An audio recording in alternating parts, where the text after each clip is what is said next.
All right. Welcome, everyone. Hello and welcome. Episode 2 of Awakening. Awakening or The Awakening? I was literally just going to say the same thing. I think Awakening, but we'll call it The Awakening. It sounds more fun. The Awakening. Can you guys give us just a thumbs up that you can hear us? Just so we know, because it's farther away than I'm used to, but he's completely used to it being that far away. Well, we have a thing where I tell her that they can hear us and she thinks they can't because there's waves behind us. So just let's validate Jason's claim. Thumbs up, they can hear us. You see? Thumbs up, I they told can hear you. us. Whoa. I always think you have to be super close. No, the iPhone microphone is awesome. Welcome, you guys. It's good to be here. We're going to settle in and ground in for a second. We had a little high stress. High stress before the live. I'll give you guys a little background. I won't tell you what the stress was about, but normally when I do anything, I'm like grounded, I'm centered, I'm calm, I'm in it for, 15, 20 minutes before. This dude is the opposite. Like, he's running around on phone calls, dancing, changing. I'm always dancing. To be fair, I'm always dancing. Sometimes I dance in shows. It might be behind the scenes, but I'm dancing. Listen, all I want to tell you guys is quite interesting if you were here. Let's get into it. Let's do it. All right, so episode 2. Welcome, everybody. I'm happy to be here with you guys. We are in Belize.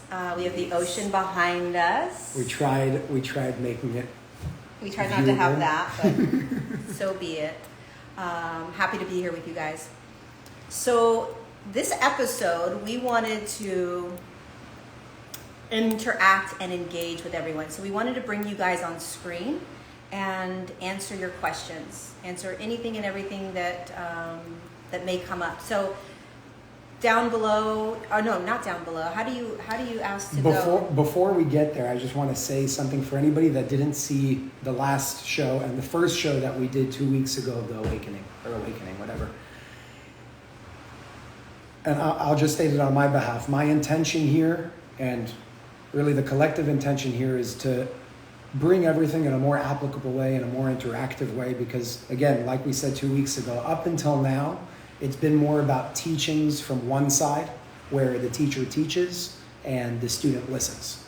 And I just feel it's so important to really bring us together in an interactive way, because the teacher is the student and the student is the teacher. We're all one and the same. So this platform and this show is really giving us the ability to allow us to stand in both of those sides, because we really are all both of those things, the students and the teachers. So I just wanted to put that out there before we started. Yes. Yeah. Thank you. Anything else before we start? Yeah, I do. I want to quickly, can I do a quick energy thing of what I was feeling today? Go for it. Okay, so I quickly want to just share you guys that I took a little time out and didn't really tap into the energies at all the last couple of days. And I tapped into the energies this morning, and the word that came in was trauma. And I was like, God, we're always dealing with trauma, right? It just feels like trauma is such a repetitive experience that we're having right now. And my guides were like, yeah, but the human needs to understand that there's this peeling back that's occurring, right? This peeling back of density as your body's holding higher frequencies. And as you continue to peel back that density, you get closer to your complete wholeness, right? That whole version of you, but you also simultaneously are tapping into the core trauma. So it's like you get both at the same time. You get that whole complete version of you, the aligned consciousness, and you get that trauma. They kind of meet at the same spot in a weird way. And so the more you are holding these higher frequencies, the more you're going to dive deeper to these core trauma issues that happened right at birth, a couple days after birth, a couple weeks after birth, a couple months after birth, a couple years after birth, right? So, and in some cases in past reincarnations. Yeah. So if you're, and what this feels like when you really tap a core wound, I'll tell you from experience, it literally feels like you have combusted into nothingness. You're it can feel like you don't exist, that you're gonna literally die almost. You can't figure out your reality. It feels very disoriented. It can feel like you drop to your knees and you're in a ball, just sort of like there's this deep deep, like, ooh, guttural experience. So a lot of humans are having this right now. So I'm just stating that this is part of the evolution in consciousness. This is how we alchemize light. This is how we go from a lower state to a higher state. So there's nothing wrong if this is one of your experiences now or another now moment. It really is very natural and it's very part of the process. So there's nothing wrong with you if you're losing your mind. Okay, that was the point. Okay, so shall we start? Yeah, let's just go for it. Pick the third one from the top whenever we open that. Whoa, That's love what we're gonna it. do. I don't have That's to what we're gonna think. I don't have to think. I That's love what it. we're gonna do. Okay, third one from the top. Whoever that is, whatever that is. Boom. So stupid. 1, 2, B. 3. There we go. Okay. Yogi Joe's my best friend. Okay, B. B. Espinola. Oh my God! I cannot believe it, guys. It's so beautiful world. Hello. Hi, how are you guys doing? Good. How are you? What's your first name? My name is Brenda. I go by B. So a lot of my friends know me by B. I don't know. What do I even ask you guys? Where do Where are you you live? from? I'm from the beautiful Bay Area, California. So lots of crazy energies over here lately. Yeah. Yeah. Oh God, I wasn't prepared. This is But weird. what's going on with you? What's happening? What are your experiences right now? Well, since I guess mid-December, I've been experiencing more and more being super sensitive to all of the energies and all of the shifts happening. So I feel it on a really physical level. So I'm like, I'll vibrate sometimes. There's moments where I get really hot. I'll get like the head pressure. I feel kind of dizzy. So I'm really just trying to go with the flow of everything. And even earlier, I was just laying down flat because I'm like, today it's really heavy. And so that's what I've been feeling. But since about summer of last year, I've really been in my spiritual awakening. So it's been a lot of crazy stuff happening. And I was lucky enough to have a QHHT session just on Friday. So since really tapping into all of that, I had some like life regression going on during that session. It's made a lot of things very clear now, but I think just trying to stay connected and grounded through all of this has been really, really rough. And sometimes you feel like you're going crazy, like you just said. So it's just a lot. It can be a lot. And I have kids, so I'm trying to navigate their at-home school, and then just do like my mom stuff without losing my mind in the real world. That's really kind of hard to just do my regular everyday like errands without feeling like the weight of the world. So, I mean, I don't know. I don't even know what to ask you guys, but that's basically what's going on. And I don't know if you can provide any more like guidance on what to do or what I can kind of like find comfort in during those moments where it feels really overwhelming. I have a lot of good days where I'm just going with the flow and it feels great. And I'm like, all is well with the world. But then the bad days and the days where it's like, I feel it on a physical level, man, beats me up. I just want to bring in one sentence that I feel because it's something that I deal with on a personal level also. I think we all do in our own way. Yeah. You have never been given an experience that you were not prepared for. Right. It may feel like you weren't prepared for it. It may feel difficult, and it may totally be difficult. But you were never given an obstacle, or what I really like to call an opportunity, because that's what obstacles are. That's what challenges are. Right.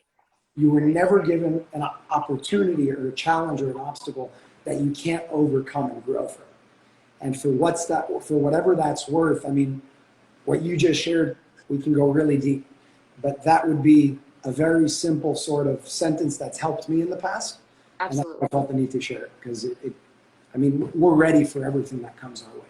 Yeah, thank you. I do. I feel like, you know, in hindsight, after the QHHT, it's almost like this life that I've been living now for almost 33 years has been conditioning me for this, you know, in an interesting way, you know. And it's like I didn't realize that until I went through Dark Night of the Soul and the awakening, both spiritually and just in this lifetime. Now it all makes a lot more sense as to why I've had certain experiences. Yeah. Can I ask a question? Yeah. Have you, so there's stuff that's coming through, but I just want to get clarity on it. Have you been feeling emotions that you're sort of like, oh, here it comes again, or you're suppressing it, or you're just sort of noticing it, but just continuing to keep going? Are there things that are coming in that you're not necessarily completely willing to look at right now or notice or feel? Yeah. And I would say more so in like what I've been experiencing is being like woken up at night with a lot of, I don't know what to call it because it doesn't feel like my own. So sometimes I'll fight through that, or I'll fight through things that I know I kind of have like an intuition for, but it's usually has something to do with my connecting.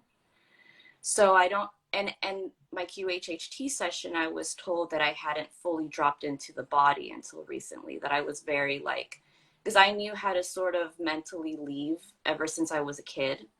So I'm trying obviously not to do that, and I'm trying to ground myself and be more aware of when I get, you know, messages or I channel something or it feels like a download. Even there's moments where I'm talking and it's just like all this information comes in.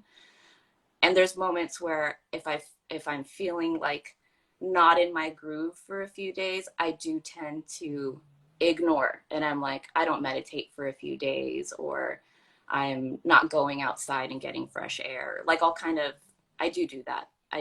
I think in moments where I feel very overwhelmed and it comes in really intensely, because I do feel like I've tapped in and I've opened that door.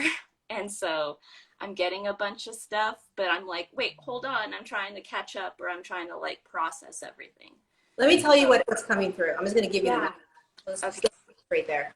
So what they're saying is every single thing you're feeling, this can be for a lot of us, okay? It's a very simple message, but so you are thinning out, okay? Imagine that your skin is shedding. You're becoming thinner in density, so you're feeling a lot more, and you're not used to all of the things that you're feeling.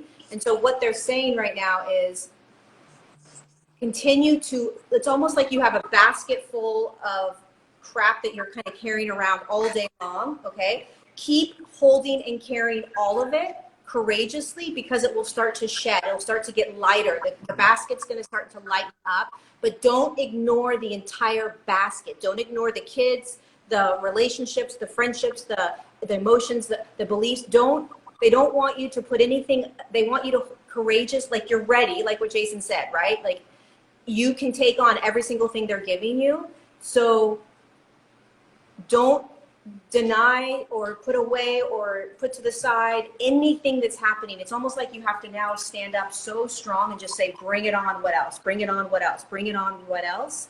Instead of, oh my God, this is too much. I can't do this today. This is too much. I can't. Honor that, compassion.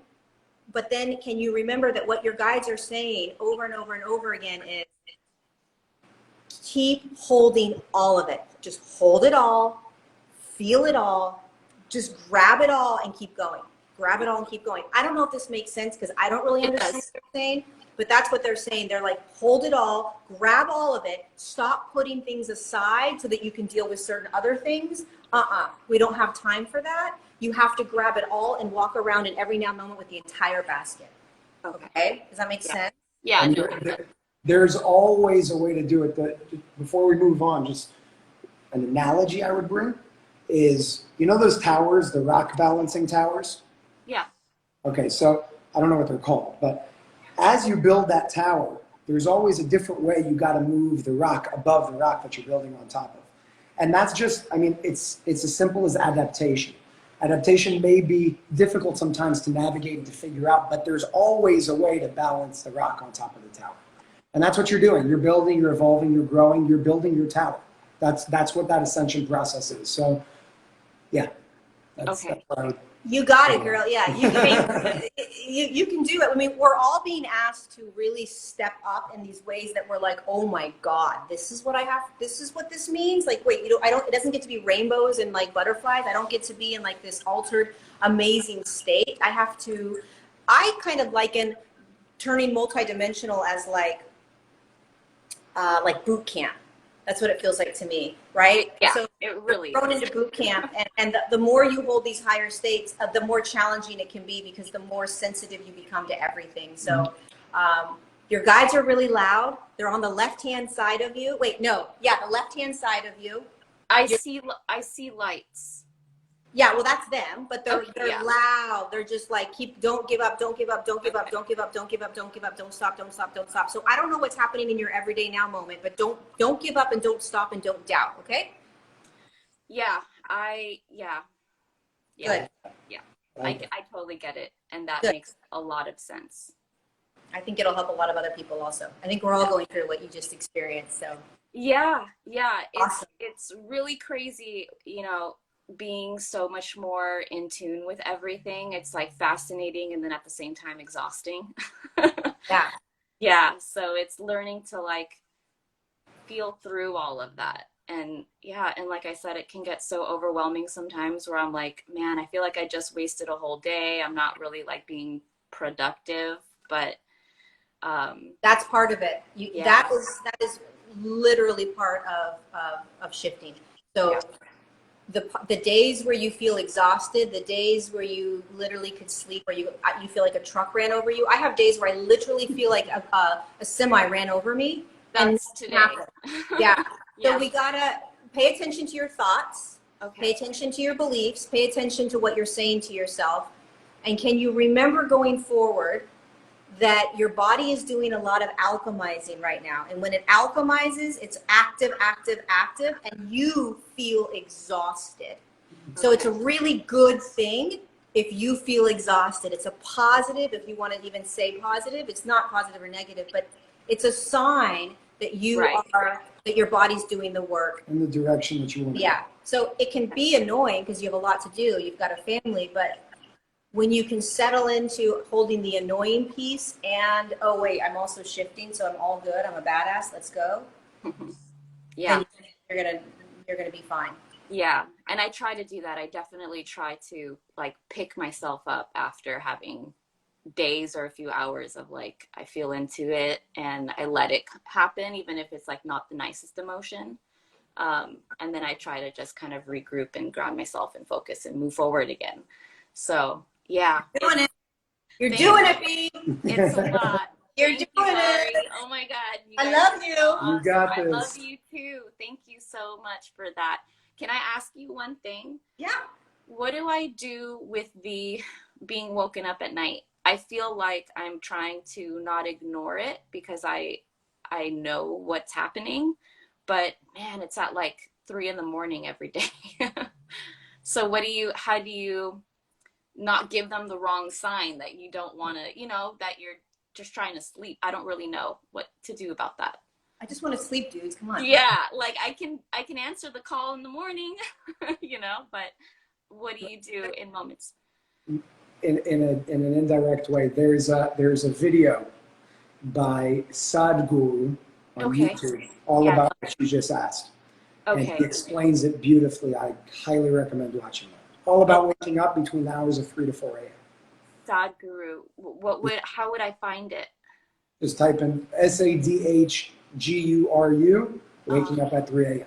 Waking up at 3 a.m. I was going to ask you what time, but you answered. It's 3 a.m. Yeah, it's pretty consistent. Watch it. It's a beautiful video. I will. I actually do love watching him, so that's perfect. Thank you. I'll tell you what I do, because I have time. They wake me up, they wake me up, they wake me up. I never ignore my guides. I never ignore them. And the reason I don't ignore them, one, is because I'm in service and I show up. But the other piece is when they come in and they come in loud like that, there's information they're trying to get you and to give to you, right? So what I do is I literally will sit up. Yeah. I'll get my computer out and I'll just start kind of like what's going on, what's coming through, or I'll just sit up and just be like, okay, what's happening? And I'll just sit there. And I'll just, sometimes literally, no joke, they'll tell me to get up and go lay in the middle of my living room at like 3 a.m. So I'll get up and go lay in my living room. And a lot of times what they're doing is they're giving you conscious upgrades. So they're consciously wanting you to be aware of what they're doing in your dream state. I don't know why they do that, but there's a consciousness that they need you to be aware of. And then typically the next week or so, you'll feel different things. And maybe that's part of the reason, so that you understand what's unraveling in your physical form. And my recommendation would be to not ignore it. But I mean, you can do whatever you want to do. I'm not going to ignore it now. Yeah, I would take advantage of it. You motivated me to not. Yeah, I would take advantage of 5, 10, 15 minutes max. Get your journal out and let it flow through you, because it sounds like you're beginning to really access that sort of channel. And so I wouldn't, as tired as you are, try to get it. I take advantage of it. Yeah. Okay, I will. Yeah, and I it seems like when they're very loud and I'm tired and I'm like, no, I don't want to wake up, they'll kind of get louder and then they'll bug me all the way through until I'm up for the day. And then if I sit and I meditate pretty much first thing that morning, that's usually when I get a whole bunch of stuff. Yeah. Exactly. That's how it works for me. That's exactly how it works for me. So yeah, if I ignore them, it gets louder and gets louder and gets louder until I just say, okay. So okay, that's awesome. So they won't give up on me then if I'm ignoring them. Girl. No? Okay. I just don't want them to, like, I want them to keep doing it even though I'm being a brat. I'm like, just don't stop. One of these days I will sit up. Listen, we don't have time to go into that, but that's a trauma-based response. Yeah. So that's actually based on some sort of trauma that you had at some other moment way down the line when you were younger. Okay. And that's why you're responding that way. Your guides have never left you. They're never going to leave you. And you know that on a deeper level. So that response is probably some sort of response that you've held in other relationships as well. It's not just with these guides. Okay. So that just came up for a reason. Pay attention to that. Look at that a little bit more and let that kind of clear out of your body. Okay. Right. Definitely. Yeah. Awesome. Yay. Thank you. Thanks for coming on. We love you. Yeah, we love you. I love you so much. Both of you are incredible. I've been with you guys since like last year sometime, and it's just been such an amazing journey. So thank you for being here for everybody. The collective appreciates it. You taught, just this conversation alone taught a lot of people a lot. It all applies to everybody. I'm so glad. Thank you. Thank you for everything you do. All right. Bye. Whoa. Okay. All right. Now. There's a million questions. You want to go to a question and then hop to another person? What? Yeah. Let's do it. But you pick the question because I don't like to. 7 from the top? It's on 2 sides. Right or left? Left. Left side, number 7. Go. Left side, number 7. 1, 2, 3, 4, 5, 6, 7. Cool. You want that one? Yep. Okay. What is your take on feeling misaligned and anxiety? You start. I know you're on this because you've been on fire on that one for the past 24 hours. Okay. First of all, what is alignment, right? Should we take it out? No, let's do it because you can see it. Yeah. When you are in an aligned state, here's what it feels like to me. An aligned state is when you are embodied and you're grounded into your physicality, and you feel this grounded, safe, secure, like you can take on the world kind of feeling, like you're in, like you have the seatbelt in, and or imagine being on a boat, right? And it's rocking, but you're solid, you're in there. That's an aligned state. You feel good. You feel like you can take on whatever's coming towards you. When you are out of alignment, first of all, the only way you're out of alignment is that you've been in alignment. So you know that you're out of alignment, which is a great thing. When you're out of alignment, you feel like you are not in control. You feel, and that's where the anxiety comes from. So you feel like you can't, whatever's coming, you are vulnerable to it, a little bit of a victimhood to it. You sort of don't know where your power went or your ability to sort of navigate the now moments. And then what happens is this anxiety starts to move through the body, right? And this isn't for everyone, but this is for Women's Collective that's asking the question. It's a fear of not being in control. That's where the anxiety comes from. This inability to, or am I out of my body? Am I not doing this? What's going on? So my recommendation when you feel out of alignment, when you start to feel that anxiety movement, and again, for this individual woman that's asking the question, it feels like it has to do with control. This is not for everyone, okay? When you are feeling like you are out of control, you will feel out of alignment and you will get anxiety. So bringing yourself back into alignment, number one thing, breath. Breath is the key to everything. If you stop what you're doing and breathe, boom, you'll come right back into an aligned state. Presence. Yep. And then when you are breathing, anxiety moves through you. And then when the anxiety moves through you, you can settle back into your body. That's right. So being aware that I'm now feeling out of alignment, which means I might feel like I don't have a lot of control over what's going on right now, which means I'm going to start to feel anxiety, which means I'm going to breathe and stop whatever I'm doing, breathing that anxiety through, feeling what it feels like to be in an aligned state. My vision for an aligned state is the boat, the sailboat, with that keel thing that goes straight down. And yeah, it might be like this, but it's solid. That's how I feel about alignment. Okay, so you answered more on the energetic side. I'm going to answer it from the other side so we don't repeat anything.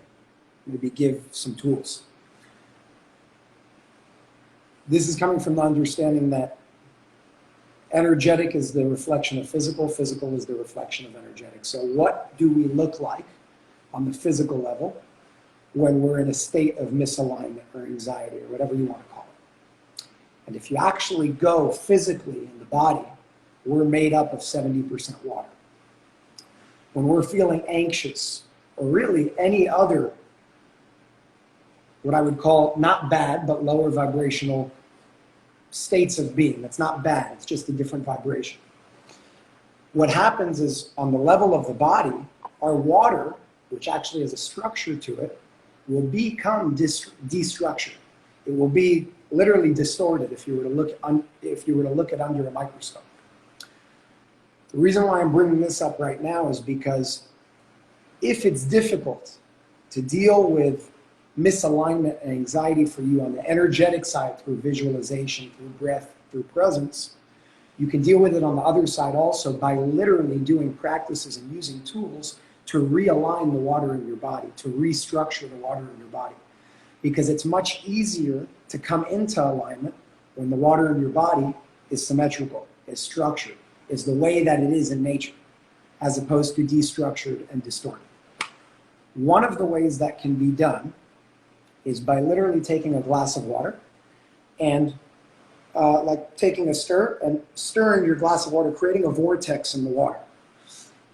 If you pay attention in nature, in rivers, anywhere where there's fresh moving water that we can drink, it's never water that moves straight. It's always swirling in a river. There's always a vortex somewhere in the river. Water is naturally structured, it's naturally symmetrical, and it does great things to us. But when we drink out of pipes, like in New York City, for example, there are pipes that don't have natural movements. They have like 90-degree moves. So what that does is destructure the water. And when we drink that water, it can make it a little more difficult for us to reach the energetic alignment because we're literally drinking water that's not aligned on the physical level. So just a simple little tip and trick that I would give on the physical level would be to structure your water before you drink it. That will help you align on the physical level and therefore help you align on the energetic level and make things like presence and sitting with your breath that much more easy. That's what I would bring up. There you go. There we go. Physical energy. There we go. All right. Okay. Give me a number, 1 to 10. 7. Oh. Okay. 1, 2, 3, 4. 1, 2, 3, 4, 5, 6, 7. Daniela. Okay, Daniela, you are coming on screen. Did she ask to come on? Yeah, Oh, it's a request. I think we just requested her to come on. Did we? Well, she accepted. Daniela, we cannot see you. This is kind of crazy. I There we don't go, now see we see very you. well. Oh, I'm here. Totally, yes. Hello, how are you? Where are you from, Daniela? Argentina. I'm from Argentina. Awesome. How are you? I have 20 years old. How are you? How I'm meditating Were you with frequency.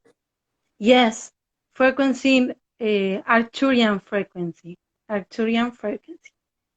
What's that? Actually, I was meditating with that. You were what?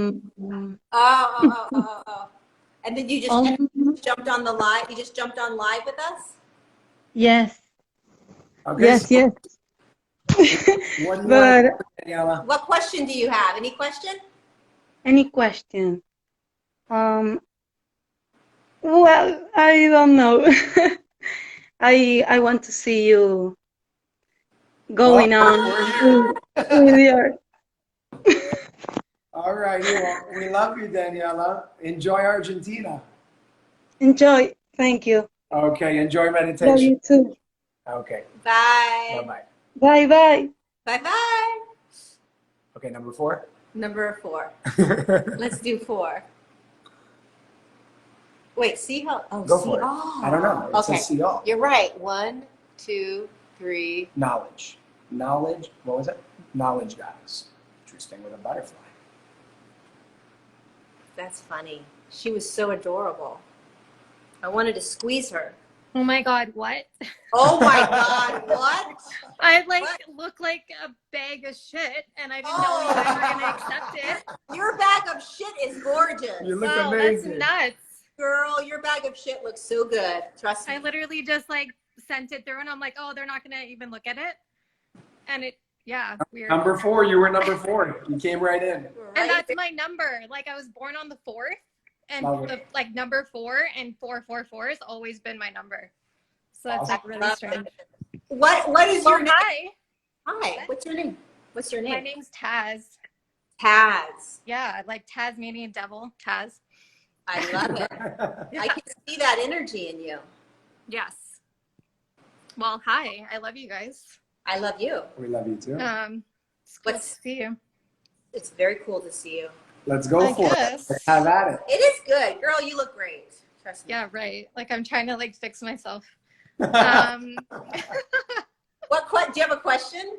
A thought? I don't know, maybe. I guess just I don't know. I've been trying to do all these things. 2020 was weird, and I guess I've been through a 5 to 6 year period of just everything just blowing up, my life blowing up, and was plunged into a really, really chronic, bedridden illness for a number of years. And I'm still recovering from that, I would say, or trying to heal from that physically. And I know that, it put me into an awakening and opened up all these gifts and stuff the last 6 years. So there's obviously a purpose to it. And I know that it's, more involved than just something physical. So I've just been kind of embracing the gifts that are coming and just all the downloads that I get. And just I know that feeling shitty, there's a reason for it. Like you always say too, the upgrades and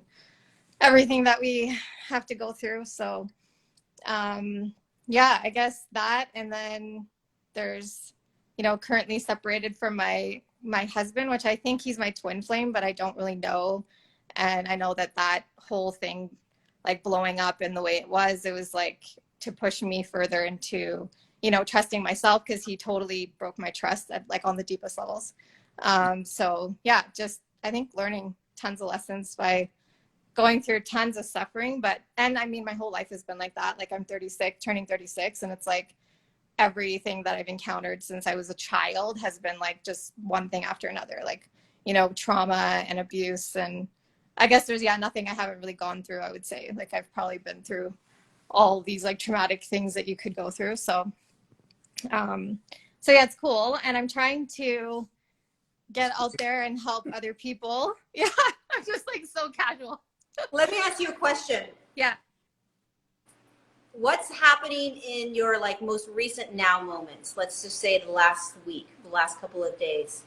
Last couple of days, I would say, I don't know. I think I'm just like trying to learn how to just be myself and give myself the love that I realize that I'm still not giving myself, like just putting myself first, because I tend to do things for others all the time.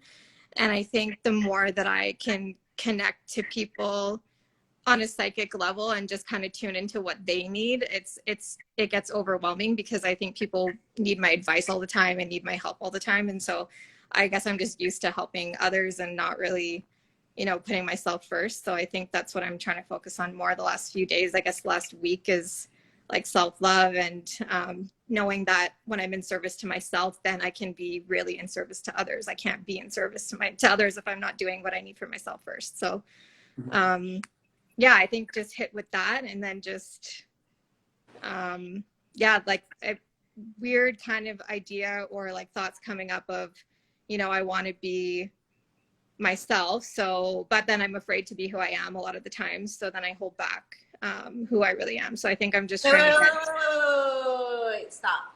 Yeah. Go back. Okay. Rewind. Yeah. Stop. Push play. You said I'm afraid to be who I am. So Yeah. your guide said to me, they said, ask her what she's been feeling this last couple of days. Yeah. Right? Because whatever's happening, there's something deeper going on right now that they want you to pay attention to. Mm-hmm. Okay? Deeper. And there's this aspect of the human and you that kind of that does a past and a future, past and a future, past and a future. Yeah. And it's the power of what is coming up right now that is really what is most important for you to be present with and do nothing with. Do you understand? Be present with and do nothing with it. Yeah. No. Write that down, because you like to do a lot of things. You like there's a lot of things you do. Be present with what's coming up and do nothing with it. Yeah. I know like what you're saying, because I was just telling my mom that yesterday. I was just saying, like, we don't need to do anything. Like, I know that I'm not supposed to do anything. I was telling my husband that he's having issues too. And I'm like, you don't need to do anything. Like, he's having issues with his parents or his dad or whatever. And I was like, you don't need to do anything. Like, we don't need to do anything. We think we do, but we don't. And I know that wasn't really, like, I know they were channeling that through me as I was saying it, because I was like, I know that I'm telling this person that or my mom that, but I know the message is really for me. So it makes sense what you're saying, because that's exactly what I've been saying the last couple of days is I don't need to do anything. I just need to sit with it and sit with whatever's coming up. And I've been like feeling like I need to write like the last couple of weeks, and I keep hearing like, just write, just start writing, don't think, just write. And they keep like saying that I'm going to write a book or something. And I'm like, okay, I don't know. I've always written since I was young. Like, I used to write poetry. So I've been kind of focusing on that the last couple of days, is just writing without thinking and just seeing what's coming out. So yeah, I want before Jason goes and says something, response, I just want you to either write it down or put it somewhere. I just want to be who I am. I think that's what you said. I just want to be who I am.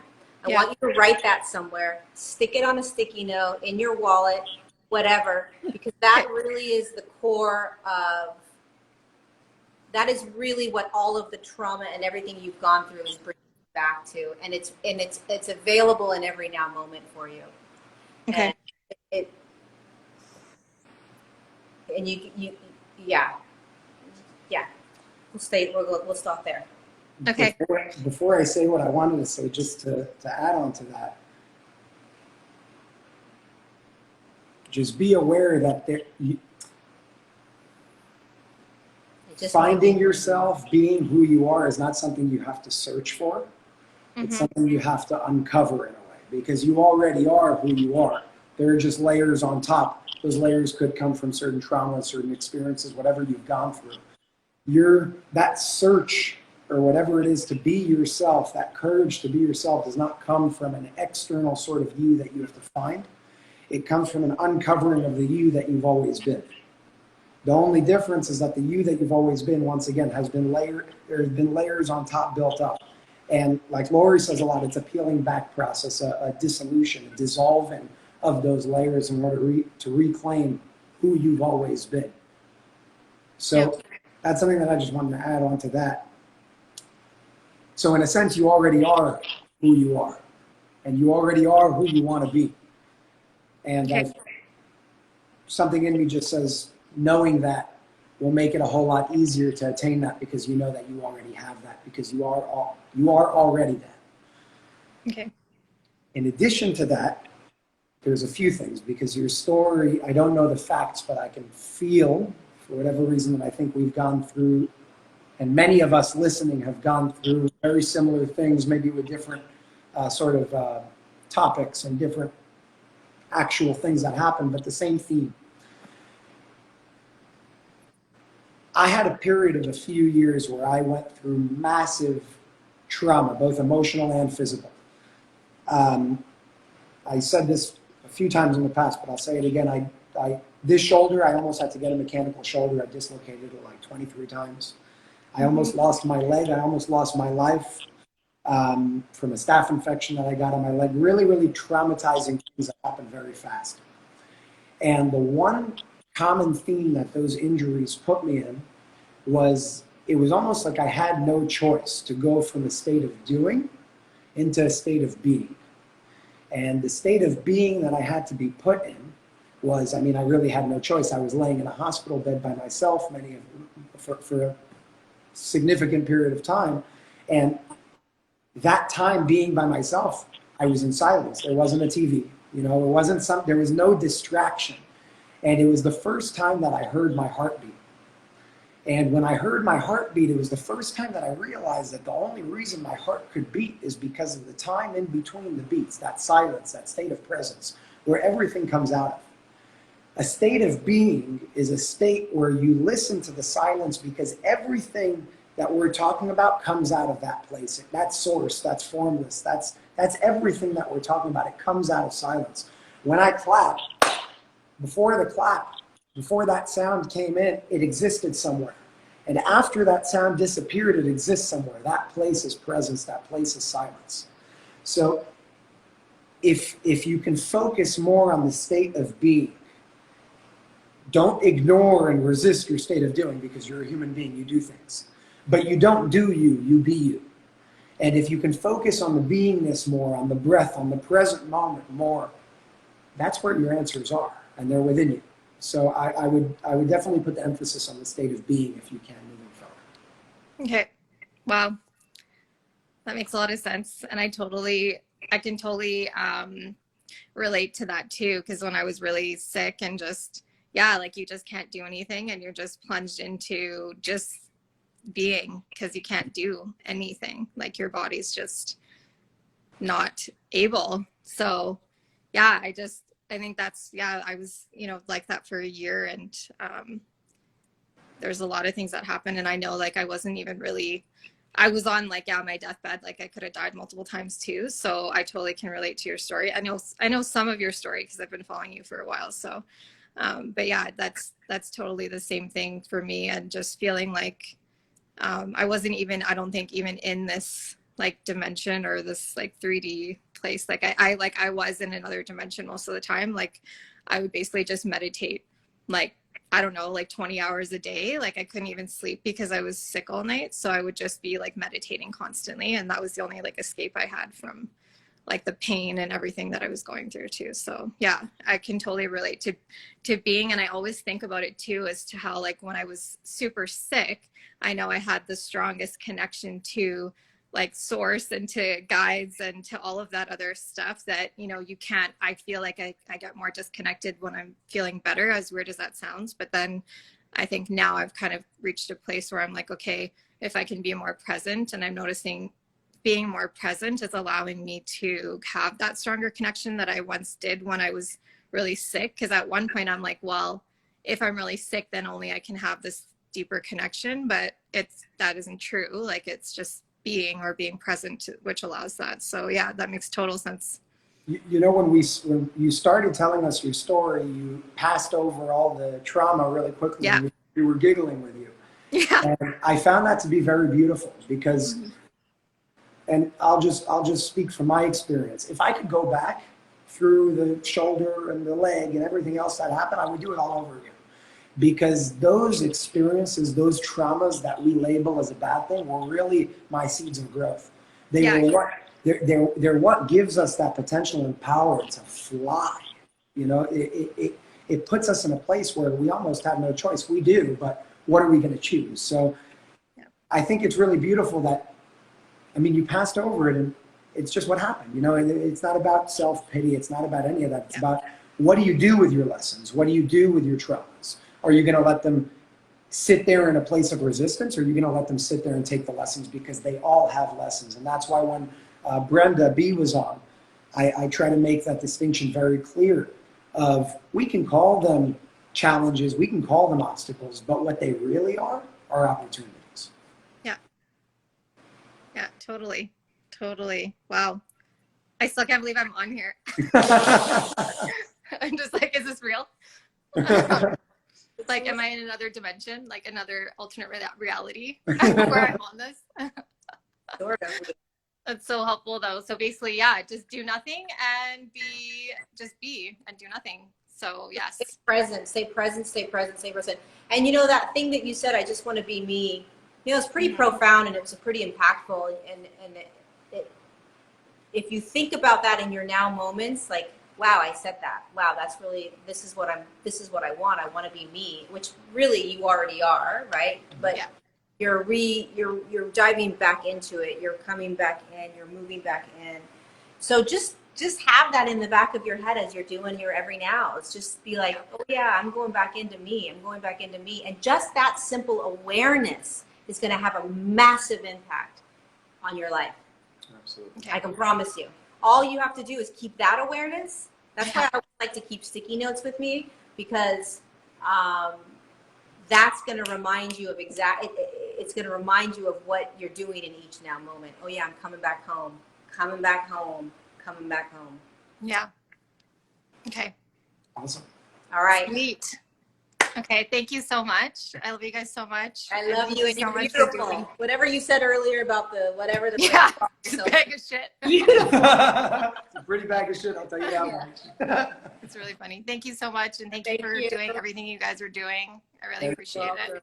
Thank you. Bye. And yeah, I love you. Thank you. Love you. Bye. Okay. Bye. Thanks. Bye-bye. A bag of shit. That was nice. That was really nice.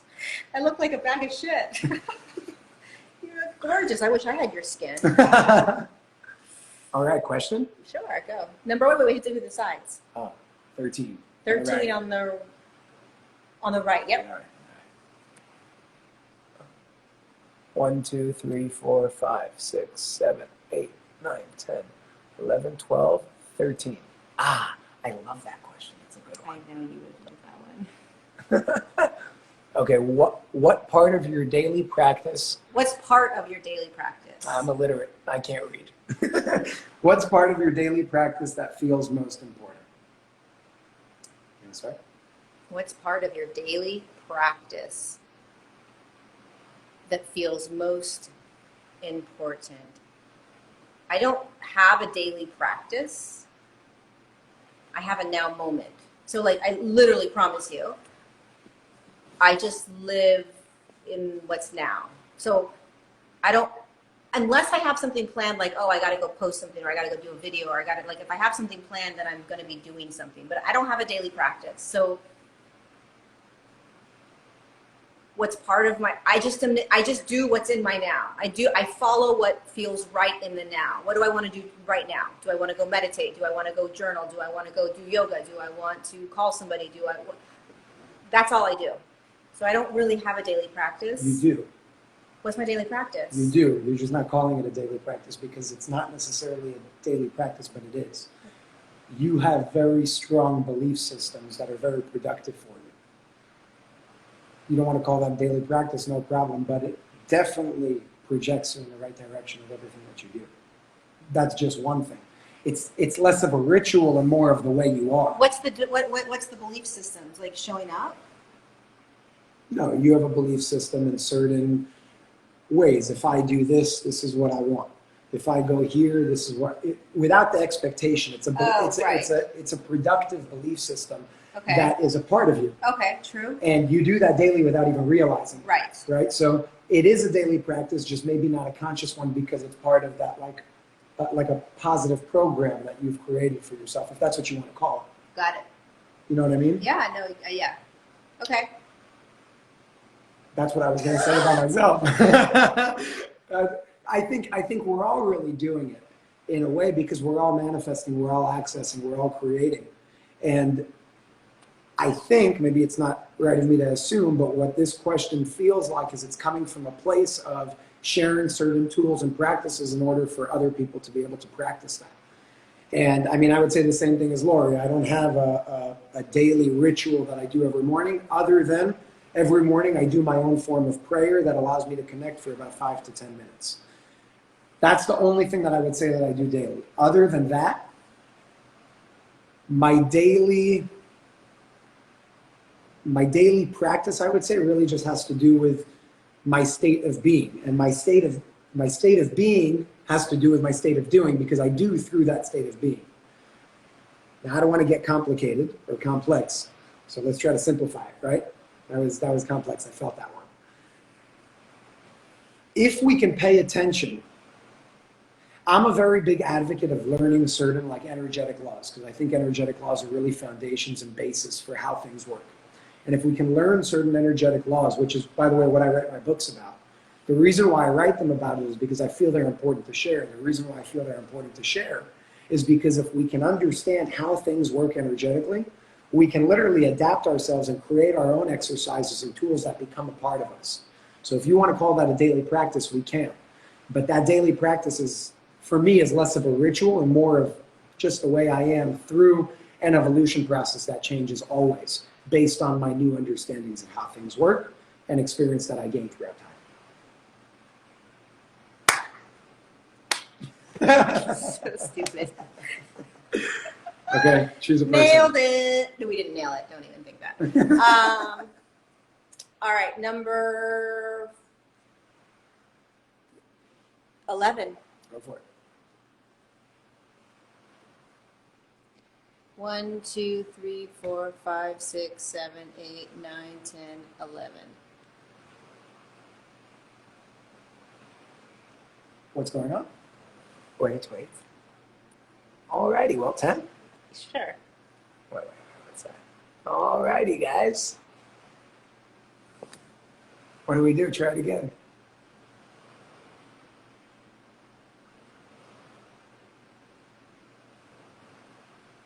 Nice. Oh, okay. Oh. That's weird. We won't tell you what happened, but it was really weird. Wendy, you're coming on. Wendy Town Farms. Woo-hoo! Hey, Wendy. Hi. Hi. How are you? Good. Awesome. Oh, wow. Hold on. I'm You're having live. trouble seeing you guys. All right. So What's your name? Where are you from? She's Wendy. I'm Wendy. I'm from New Hampshire. Awesome. I watched your video about trauma, like right before I got on this live, and I've been trying to figure out, like, have I gotten through it all? Oh, good You question, know? girl. Good question. And something came up for me. That's what's funny is, like, something else will always come up, you know? So it's weird though, because I've been through some really, really, really traumatic stuff that I feel like I've worked through, but I'm like, how do I know when I've gotten through it all, you know? And I wonder if there's some like past life stuff, and if I should try to explore that more. Okay, so here's the thing about trauma. Every time I do a video on trauma, I should do a little preface beforehand, because the only thing we need to look at is whatever is in the now moment. So we don't want to go searching for something. We don't want to say, well, Lori said there's all this trauma happening in the collective. So why am I not feeling trauma? Maybe there's something wrong. Maybe I need to go deeper. Maybe I need to go look somewhere. The only thing we ever need to be looking at or feeling or experiencing is what is popping up in your now. That is it. Now you have the opportunity and the free will to go chasing trauma. It's easy to chase trauma, right? Because you can start looking at past past experiences and past relationships, and you can dive deep, right? And we had this conversation a couple days ago. But if it's not popping up in your now, Wendy, you're all good. Okay? If you are ignoring something that's popping up, try not to ignore it. It's popping up because it's being asked to be seen, so it can be felt, so it can be cleared, right? So I think a lot of times we sort of feel like we need to figure it out ourselves. The ego says, oh, I'm going to go and find out what else needs to be cleared up, right? And if it's not in the now, let it be, because it'll come up, time to come up. And until then, dude, have a great time without trauma right now, because it's going to come up again. And until then, enjoy the moments where you don't have to deal with trauma, right? Trauma doesn't always come up for me, but when it does come up, I'm like, oh, okay, in this now moment for the next 20 minutes, I'm dealing with self-worth. Awesome. And then all of a sudden self-worth goes away and I'm in a great state and off I go. And then all of a sudden something else will pop in, right? So it's not this massive, like, it doesn't always have to be this like, oh my God, event. It literally is just like, oh, look. Especially like what you said, you've already dealt with so much. You know, just honestly, you guys, if it's not in your now, let it be until it's in now. It's the easiest way to get through this, because humans like to complicate things. They like to make things really, really complicated. Let's keep it simple. Jason. Yes. Should I have the mic? Yeah. You know, I think trauma is a part of the human experience. And I don't think that's a bad thing. Again, we call it trauma. When I say trauma, the only thing I see is opportunity. When I see trauma, doesn't mean I go through it with a smile. But it does mean I go through it with an awareness that, just like Lori said, something comes up, self-worth, 20 minutes later, she's in a better place. She's in a better place, or however long it may be. She's in a better place because there was an opportunity for something to shift. There was an opportunity for you to evolve. There was an opportunity for you to grow. So first and foremost, and I'll share my practice when it comes to trauma. The one thing I do when any sort of trauma or challenge or obstacle comes up, no matter where it's from, this life, past life, sometimes I'm not aware of it, I have no idea where it's coming from. The fact is, the way I see it, is that trauma is coming to help me, not to hurt me. And that's why we're here.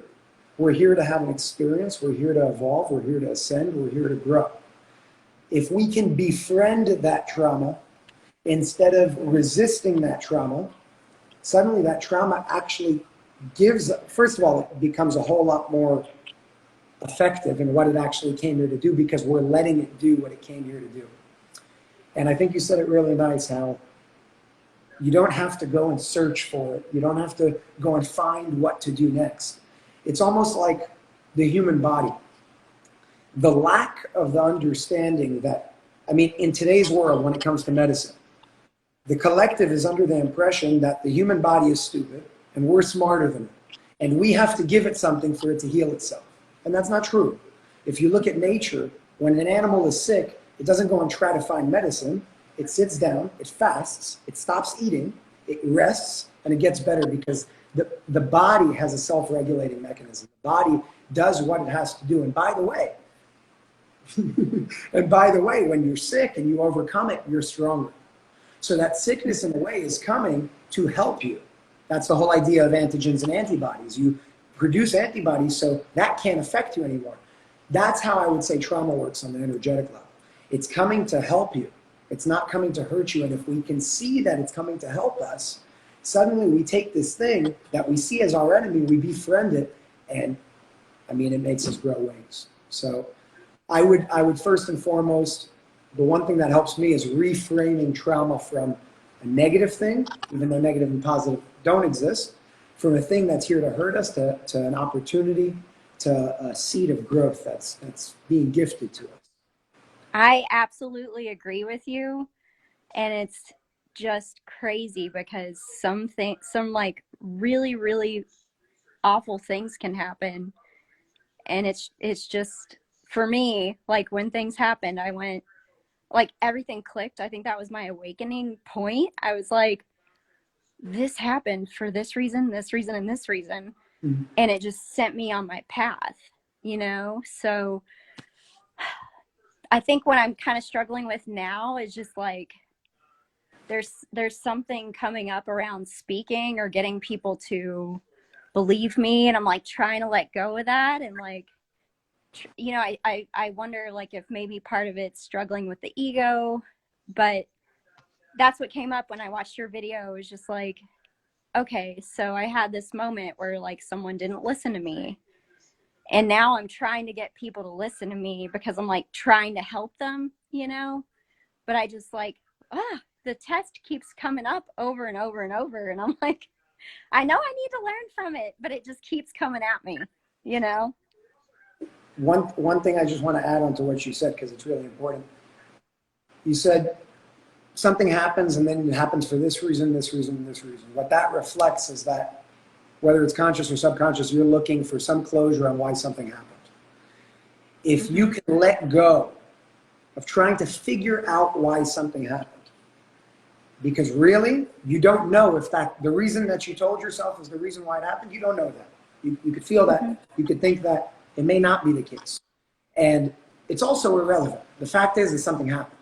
Now, what are you going to do? Instead of saying, well, this and this and this is the reason, what I would call that, and it's something that we all do, is that's where the ego comes in. The ego, when I say the ego, I'm talking about that thing that tries to find closure in something that's limitless.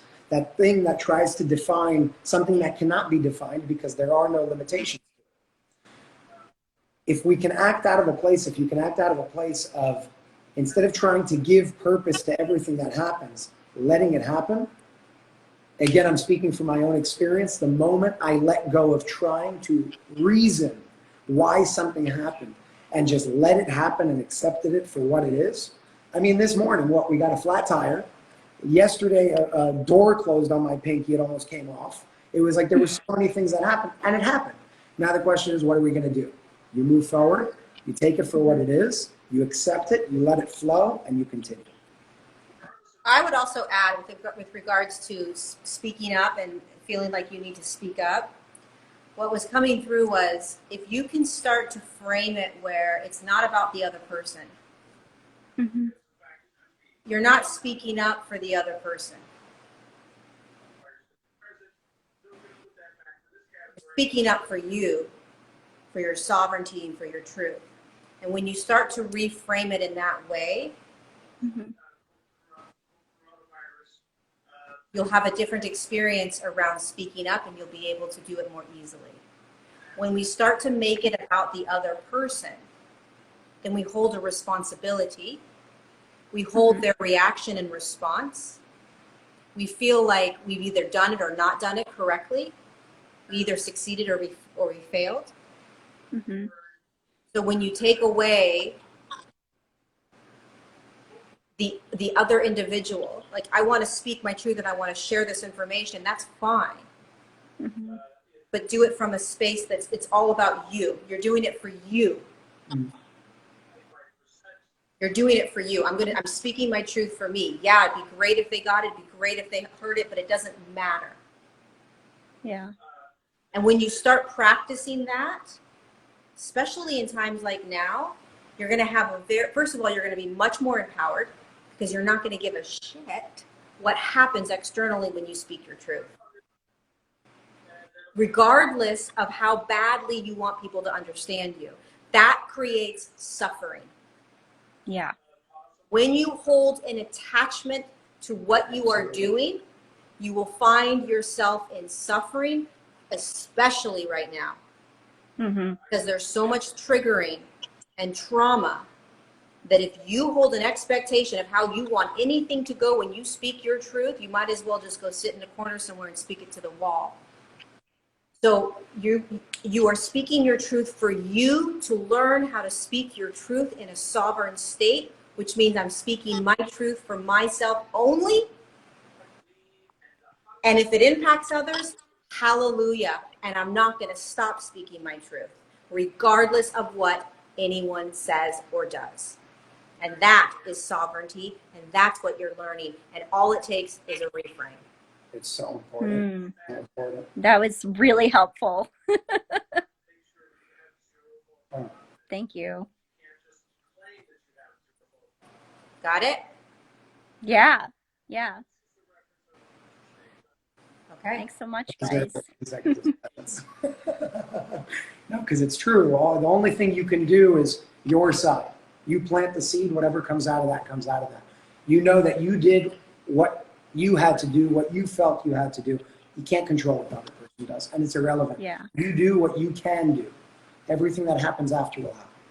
Just keep reframing it, because we do get caught up in really wanting to speak, and there's an egoic sort of like, you know, that kind of thing. Come back. Yeah. Sovereignty. I don't care what happens. I'm just going to speak my truth as loud as I possibly can, and eventually it'll make a massive wave and impact. So you go, girl. You don't stop, but don't do it for anyone else. You do it for you. Okay? Awesome. All right. We love you. You're Love awesome, you too. Wendy. Thank you. Mwah. Bye, lovely. Bye.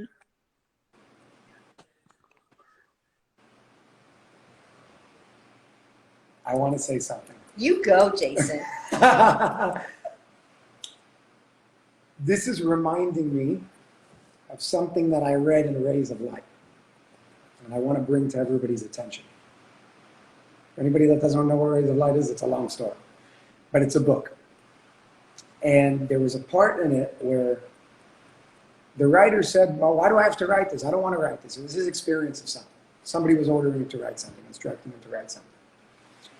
And the person's answer, which I'm going to share with all of you, reminds me of what's going on right now. He said, your experience is not just for you.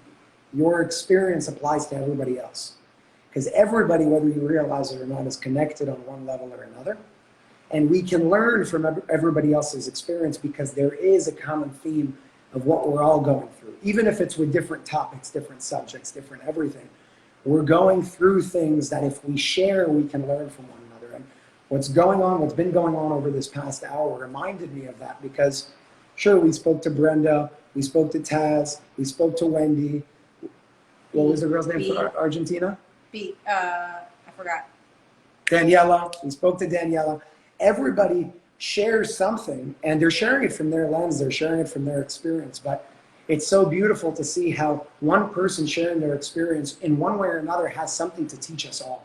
Because we are all connected. We can all learn from each other. And that's the purpose of what we're doing here, to show that the student is also the teacher. And the teacher is also the student. So I just want to put it out there because I just appreciate that. Perfect. Pick a number.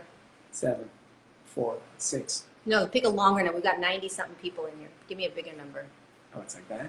Yeah, not too big because I got to count I'm it. going to give you 37. It's too big. No, give me 18. like a, okay.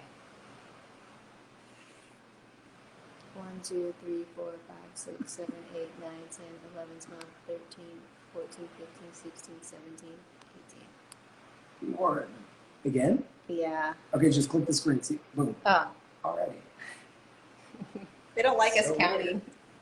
They're like, stop counting. We've got Peace, Love, Om coming up. Hello. Yeah. Hi.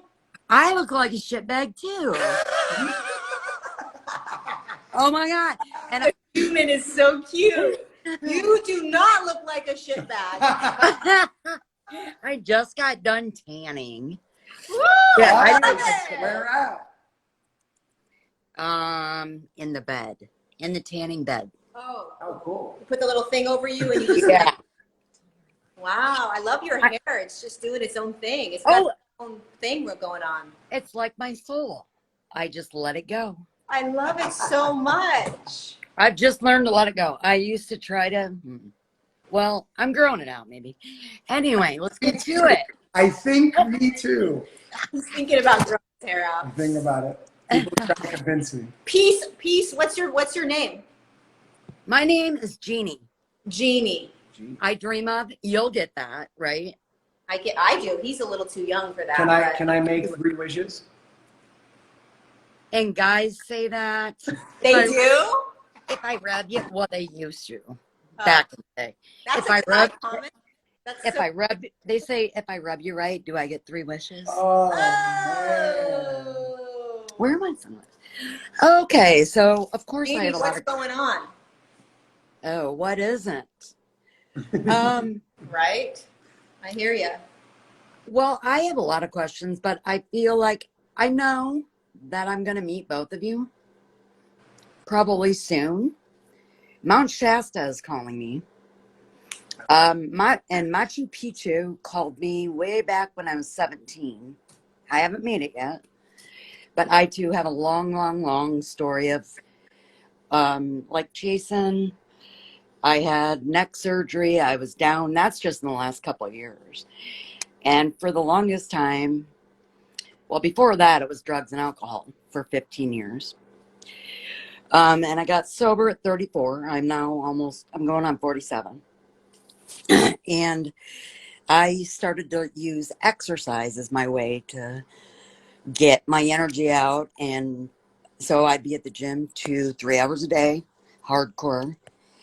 And when it happened with my neck, I was down and trying to work and I'm a nurse.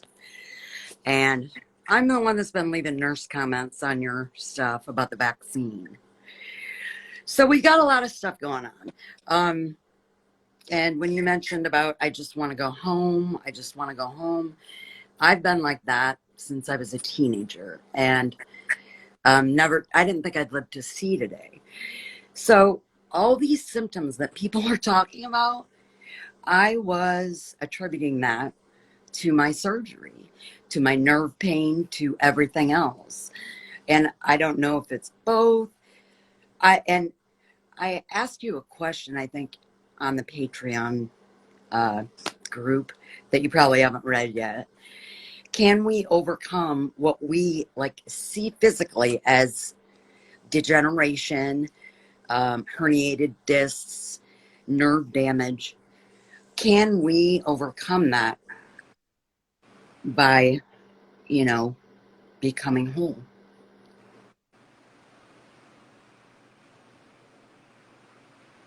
Do you want to go first? You need to go. I'm smiling because you're already whole. That was the first reason I was smiling. Not on certain days, I'm not. You're always whole. You're always whole. Maybe you're not there in your experience, but you are. So this is like a multi-layered question, a multi-layered answer. Before you give your answer, Yeah. quickly, because my answer is very short. So is mine. So your answer, they're going to gain more from energetically. Oh, okay. I want to give a physical example where absolutely you can. Yeah. I'm already feeling it today. How, by the way, is a whole different story, but I could tell you for sure that I've seen people, I've experienced it. As simple as, and of course, they've reached certain places energetically with what they're doing. A hand over a tumor, that tumor is dissolved. Those things can happen. The reason why I'm sharing what I'm sharing is just to show you what's possible. Now go for your answer. I feel like your answer would. I feel like you have a better answer there than that. Like there's I do. something else. Yeah. There's So a why lot. don't you do that? Why don't you do it? Okay. And I'm wondering, you said a tumor. Can somebody manifest a tumor themselves and to drop their bodies? Okay. I'll just go for my answer then. Yeah, just do it. We are energetic beings. Everything that we see and experience in our physical life is a reflection of what's going on energetically. That could be a tumor, that could be disease, whether it's physical disease, whether it's an emotional imbalance, disalignment, whatever it may be. The ability to do what you're talking about comes from a place of literally energetically rising above the frequencies where those things exist. If you face something with a more powerful frequency, you can dissolve the frequency below it in your experience. So whatever you're experiencing, whether it's a physical dis-ease, whether it's an emotional dis-ease, all of that's possible to dissolve. And it's as simple as rising above that frequency. Now, somebody that's risen above that frequency can actually use their energy and use that power that's moving through them to heal others. That's the work of a healer, physically, through the hands. That's the main way that I know. There are other people that I've heard of that are able to do it without even being in the same country as the other person. Just to show you how energy works. It has nothing to do with distance. It has nothing to do with touch. It has everything to do with an awareness of what's possible.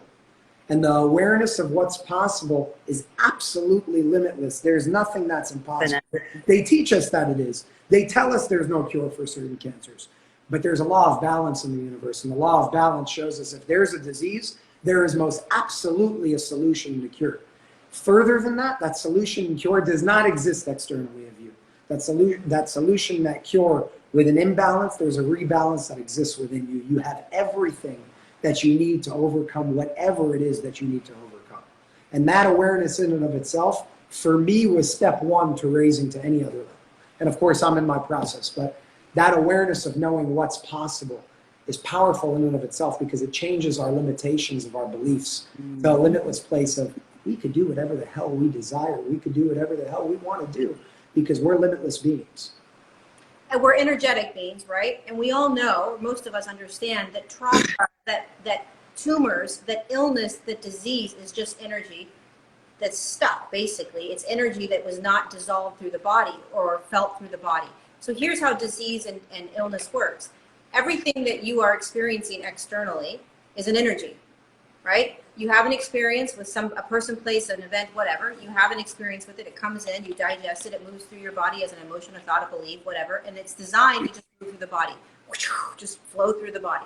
When we hold on to it, we don't experience it because it's traumatic or we don't like it, doesn't feel good. It stays in the body. Consciousness, energy stays in the body. There it comes, it's in, and then we have more of these and more of these and more of these. And then we get disease, we get tumors, we get sick, we get whatever the heck we get. So if you think about everything as energy, every pain, every discomfort, every illness, all of it is energy. How do you dissolve it? I can't dissolve it through exercising. I have to feel it. What do you think? I have to feel it. I have to digest it. No, you don't digest it. Are you talking about my thoughts or my energy? All of it. All of it. I'm the observer. Yep. Now I'm just answering like I'm in class. Like, you know what you know. You know what you know what you're denying. You know what you don't want to feel. You know what you're ignoring deep down, and you know what you need to do. You know all of it. You've got it all. It's a matter of trusting. Are you ready? It's a matter of trusting that you're capable of feeling it and not dying. Do you understand that? but I want to die. Kinda. Right. Because A lot of times. Because you're afraid to feel what needs to be felt. I don't know exactly how to. I locked myself in the garage last week, like in the dark, because I was so full of rage, and I'm not an Good. angry person, you know, So did you feel the rage? for 4 or 5 hours. Perfect. Perfect. And that leads to another question. My third eye, I think it happened a couple weeks ago, but I had started listening to you guys probably a month ago. And I just was bright light. I didn't know exactly if it was my third eye opening or whatever. And then I watched one of your guided things where you talked about third eyes opening, and then it validated it. The blue avian. Yeah. Yeah. And the first time when it happened, is that what it's about? Like getting up over like all I see is this light, and I started to go over it into a tunnel, and it was like too hard to keep going. Is that just practice, practice, practice? It sounds like you were leaving your body. Well, I've done that, like just dissociating quite a bit Yeah. in my life. But So when you were experiencing your third eye, you are inside. You're in. You're in the body. You're not going anywhere. it was like the light was just coming in. Yeah. It's when the shutter opens, right? It's like doo, shutter opens. There's a lot of light. It's actually not coming in. It's actually a light. It's like activate. It's like the lights. You're actually shining the light out. It's not coming in. Maybe it feels like there's a light. Well, in the blue avion, absolutely, because you were in a very high frequency and there were a lot of high frequency beings. So the light may come in because you just opened the shutter up, right?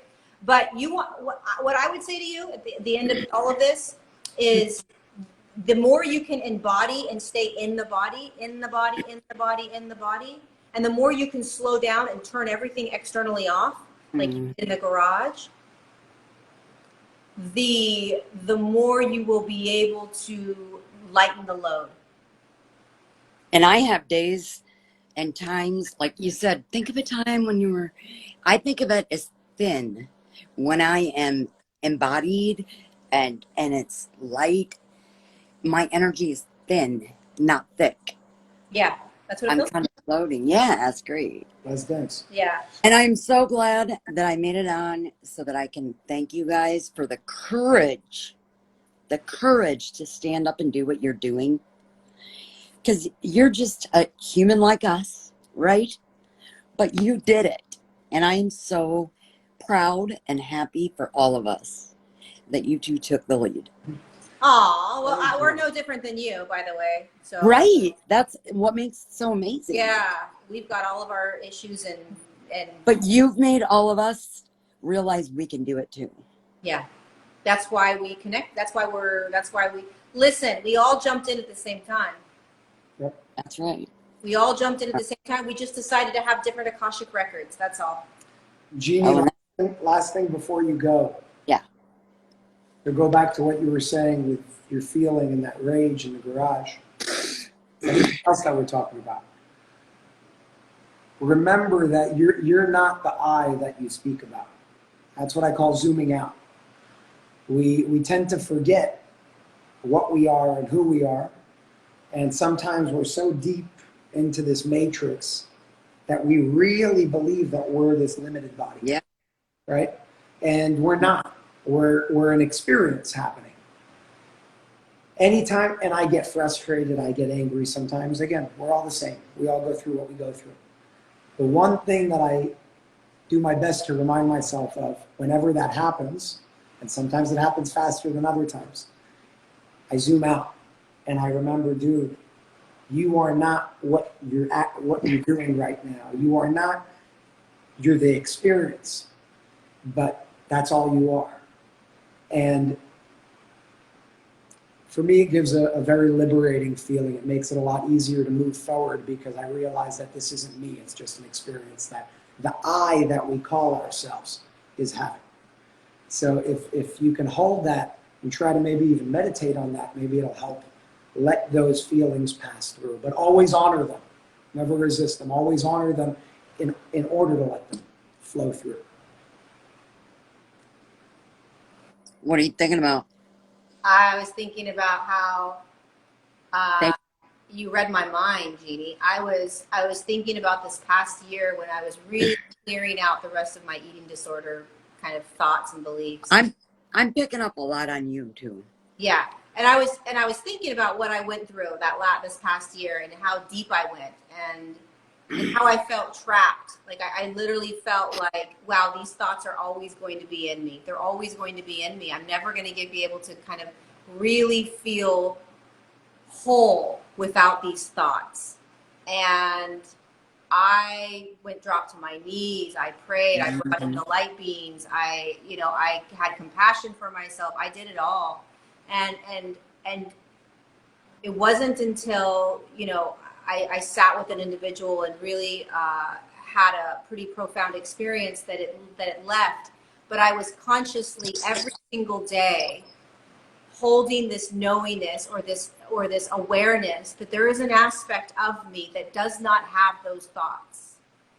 And I wanted it so badly to be that aspect, that version of me. I think I've spoke about this in my Patreon, but I wanted so badly to be that version and that aspect that I would have done anything. And I knew that I was going to be that. So you have to get to the place of, you have to hold both where you're at in all truth and honesty, and that there is a version of you that doesn't have any of that. And depending upon where you are in that spectrum, there you are on that spectrum. Maybe there's 5% of you that believes that there's an aspect of you that's completely healed of all of this. Maybe there's 1%, maybe there's 79%, right?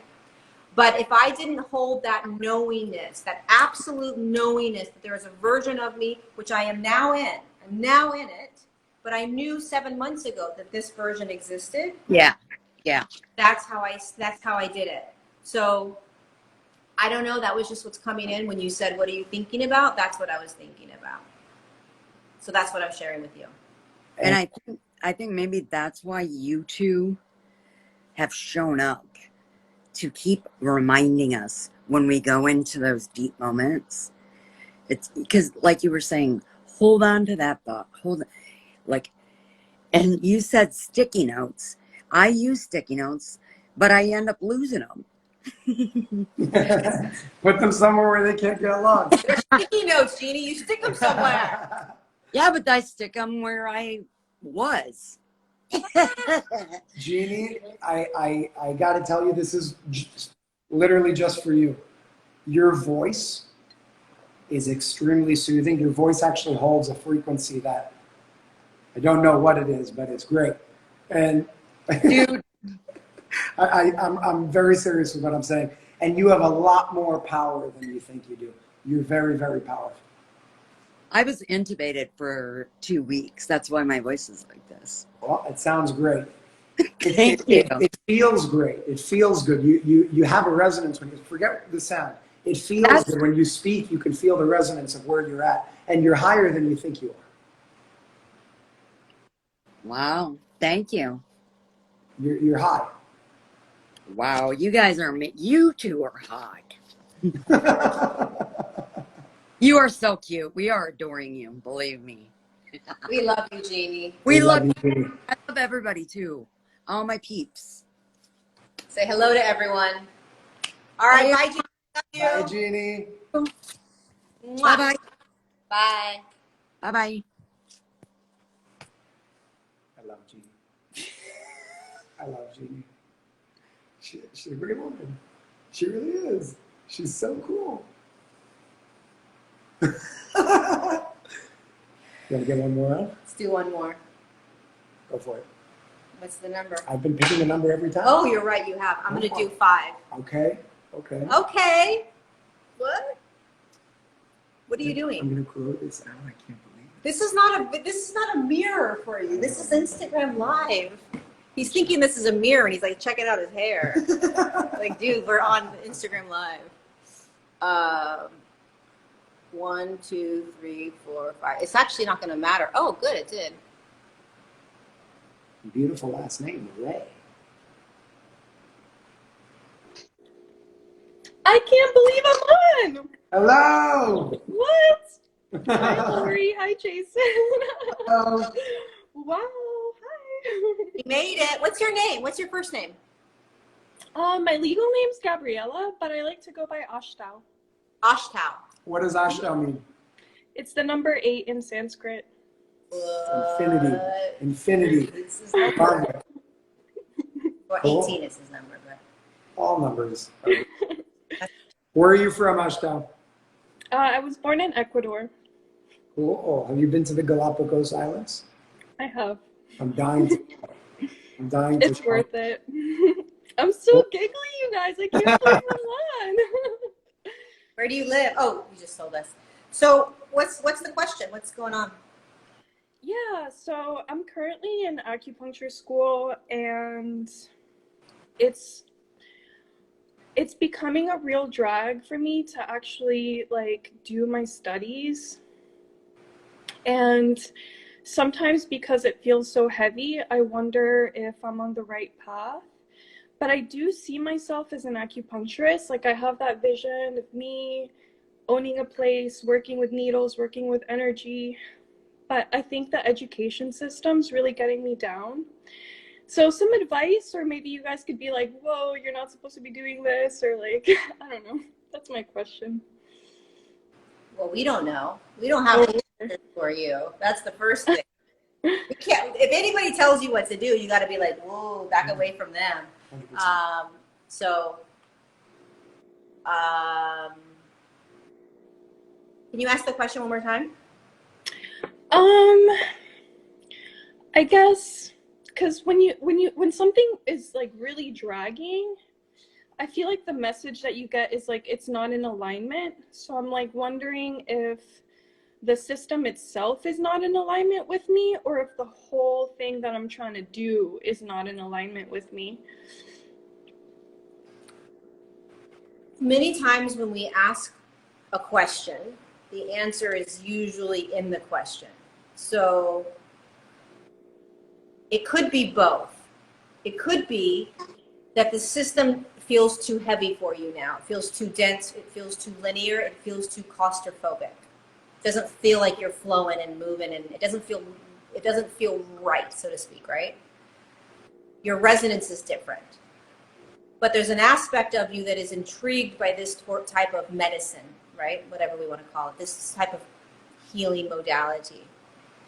So you're like in between a rock and a hard place, because the systems that are in place right now are more of this denser, linear, constricted way of doing things, which when you get out of school, it's not going to get any less restrictive. You're going to have to make your own path.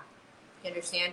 You're not going to follow the way that they are going to have you follow. Like, you're not going to set up shop in the same way that they would have you set up shop.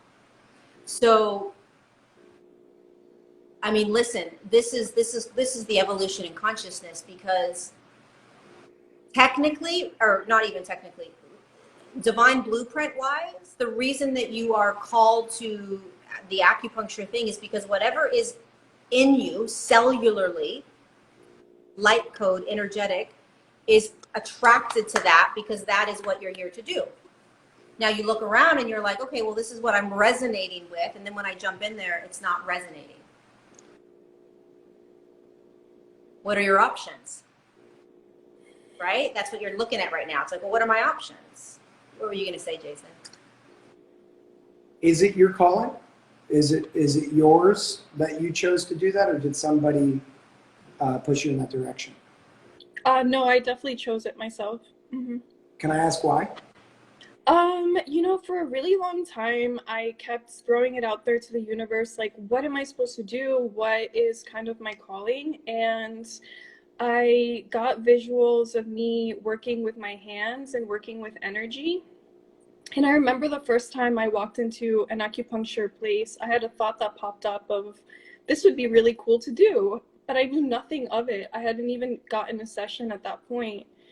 And I think when I really decided to go for it was, I had a friend that decided to go on that path, and that was kind of my eye-opening into it. And then I befriended my acupuncturist in New Orleans, who I love, so shout out to Kwang.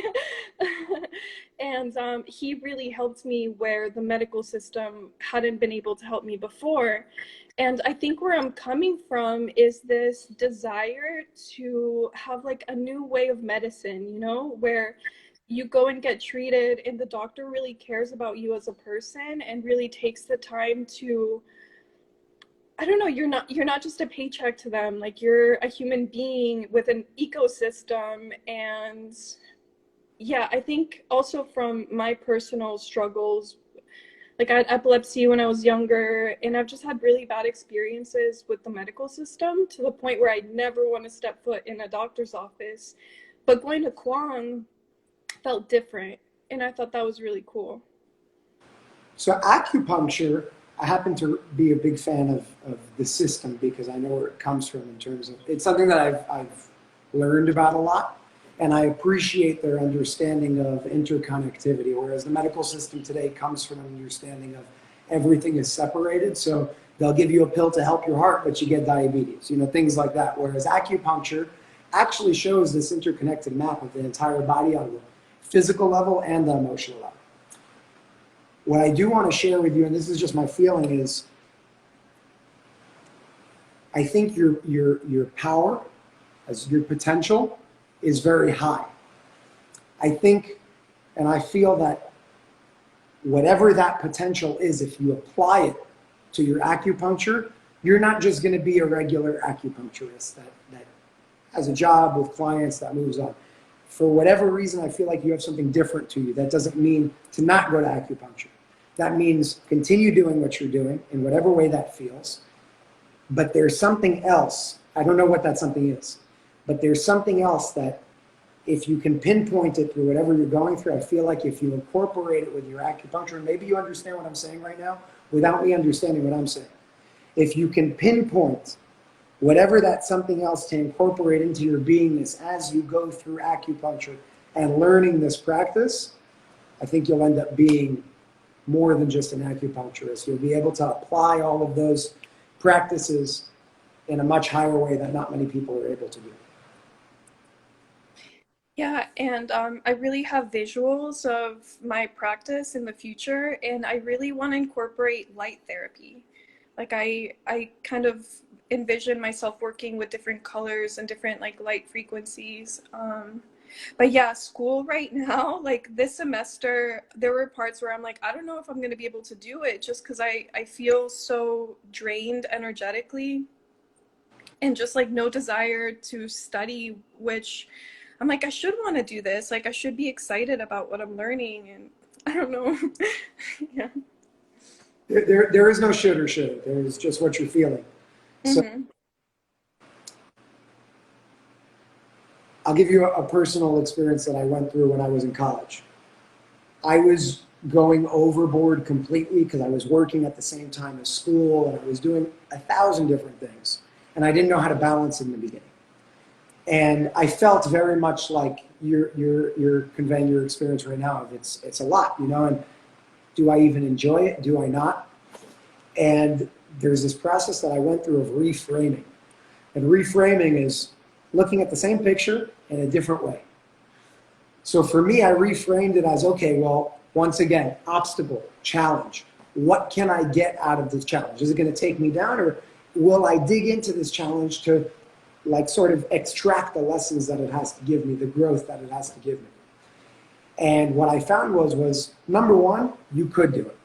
When I was going through this, everybody was telling me you're taking 7 classes at the same time. The normal was like 5.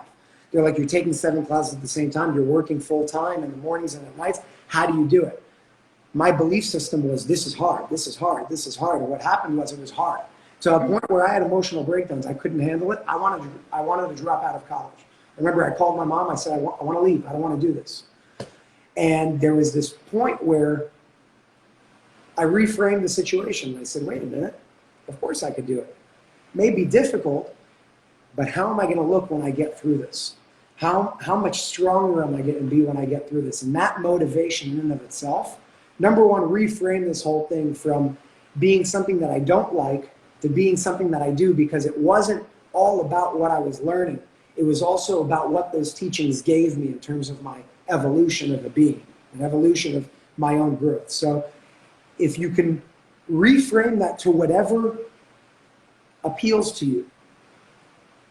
Again, I'm just sharing what I did. It may help you get through whatever you're going through, because maybe it is your calling, maybe it isn't. I'm not the one to tell you that. You're the one to tell you that. What I could tell you for sure is that you have really high potential. And no matter what you do, and you hit it. I mean, you said color therapy after I said the acupuncture. That's not all you're here for. I see you connecting many different things together. And I find that unbelievable, because acupuncture is already really interconnected. You seem like the being that has the power to connect acupuncture to color therapy, to how to connect that to food, to how to connect that to music therapy. You're a very interconnected being in terms of the awareness and knowledge that you have within you. And continue doing what you're doing. If it's difficult for you, try to reframe it, see it in a different light, in a light that appeals to you more. Instead of looking at the hardship, look at the opportunity and keep running forward, because you got it. Do you have advice on how I can do that, but keeping like integrity for myself, or I guess not ignoring how I'm feeling and just being true? Yeah, like how do I alchemize that? How do I go from this is hard to this is not hard? Like, do you kind of start by just telling yourself that even though you don't believe it, and eventually believe it? Do you meditate on it? Like, what do I do? First of all, Lori's really good at this. I think there's many different tools. Like actually, I think everything can be used as a tool to reach what you just said, if you use it in the way that it's meant to, whatever that means. But some of the ones that I would say off the top of my head, for example, I use visualization.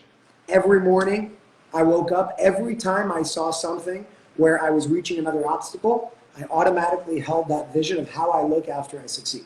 That's the only thing I held. And it's almost like tuning into that timeline. That already exists. Vision boards is a part of that. I had a board that I put right next to my bed every single morning, whether I like it or not, it's right there. Those words that you write down, those pictures that you put, they hold a resonance. And the more you look at them, and I always put in a place where it's somewhere where you have no choice but to look at it because you pass it every morning. It's like a life hack of this subconscious program that you're embedding into your mind through the understanding that that's how energy works. You look at something enough, you say something enough, you speak about something enough, that's exactly what's going to happen. But those aren't the only tools that exist. That's just some, because this conversation can go for days on tools. You just made something click for me, and what that was when you said kind of focus on that future timeline. I noticed that there's a lot of fear for me. I think because it's been hard for me to be financially abundant, that I kind of feel like I'm putting all this effort and I'm not going to be successful. Whatever, if you do choose to go through with any sort of vision board or whatever we're talking about, one thing that I will say, just a quick tip, if you're experiencing fear, definitely don't write anything with fear on that board. Let's say your intention is not to have fear. If you write, I don't want fear, fear's on that board. Always focus on the subject that you want to manifest. So whatever that subject is, make sure you're focusing on the subject that you want to access. Because energetically, that's how you're going to access it, by focusing on that instead of its opposite. I think with the fear of that fear of succeeding, or that fear of abundance or lack thereof, what you're actually tapping into is a potential timeline in another now moment where you will be abundant and successful in what you are designed to do here on this earth plane, which is what you're figuring out and kind of opening. It's like you're opening up a treasure chest, right? And the path that you have to go down right now to really start to play in that treasure chest doesn't feel good. It kind of sucks, right? But there aren't necessarily other options that feel like an option to even go do right now, right? So you're finding yourself going down this path. You're opening up this treasure chest. There's an excitement. There's a knowingness that this is what you're here to do. There's other things that are opening. There's a timeline where you're going to be abundant, and you're like, oh, hell no, how's that going to happen? I'm not going to be abundant. There's no freaking way, blah, blah, blah, blah, right? Belief systems that a lot of us hold. But what was coming through was, and we're not going to tell you what to do, but if you stay the course, right?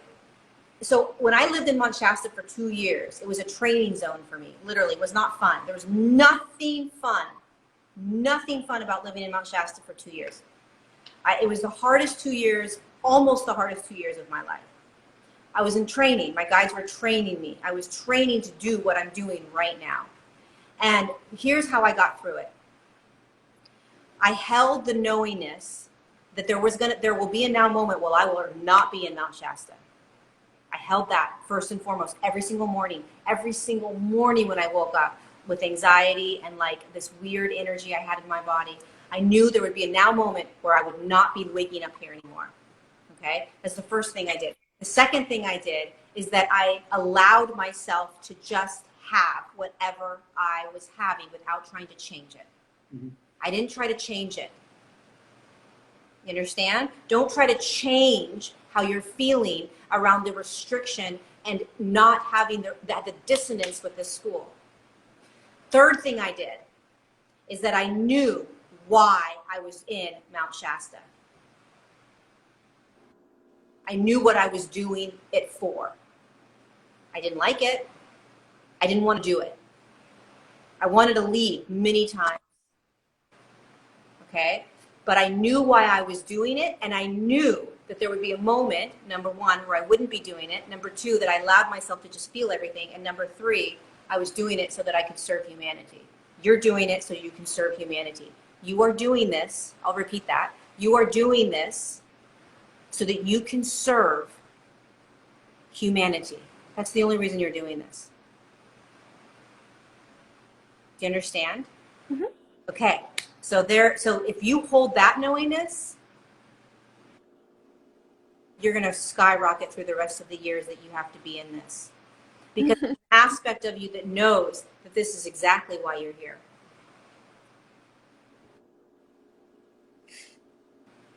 You guys are the best. I feel better. I really do. Because a part of me always thought, you know, if something is not vibing in your frequency, like you got to get out, you got to like not waste time. But reframing it from that perspective makes a lot of sense. And I think coming out of it in my own practice, like you're saying, I'm going to be different. Like I'm going to do my own thing. So it's going to look different than my school feels right now. Bingo. Yeah. And hold that knowingness. So you are not trapped and you are not what you are being taught. Yes. This is just the game. A lot of us have to do this. We have to play the game.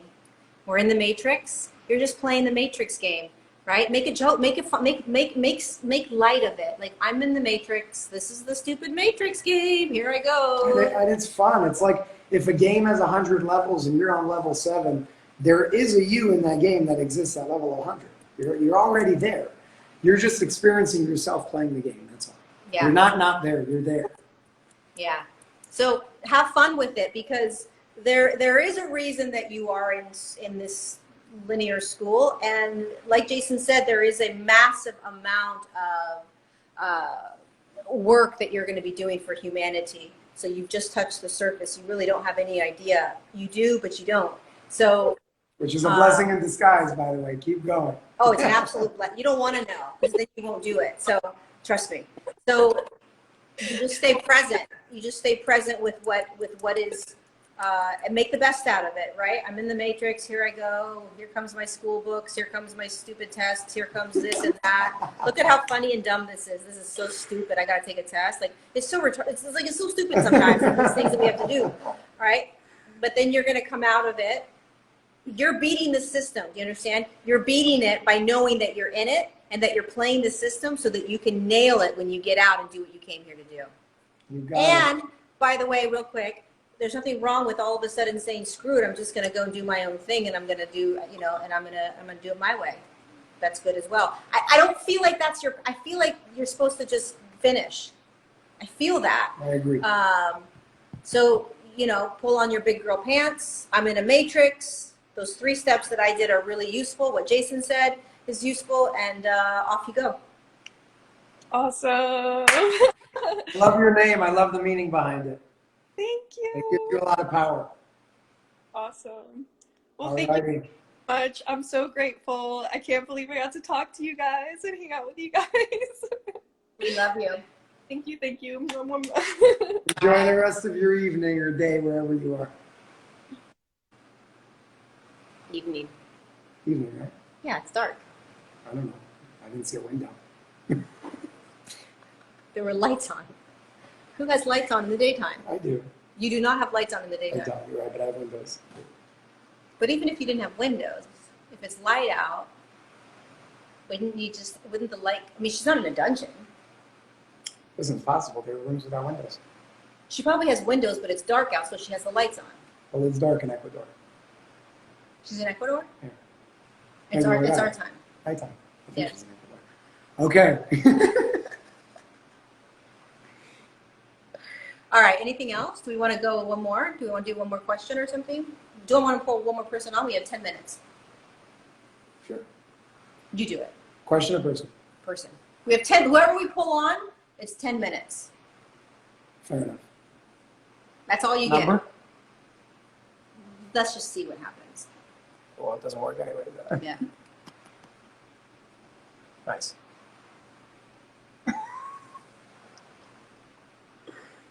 You have 9 minutes, Sandra. Let's do this. Sandra Mack. 9 minutes. Okay. She's from Ecuador, but she's not in Ecuador. Oh. Good to Well, know. we don't have an answer to our question. All right, we don't know what's going on with Sandra. Let's Okay. pick someone else. And then next.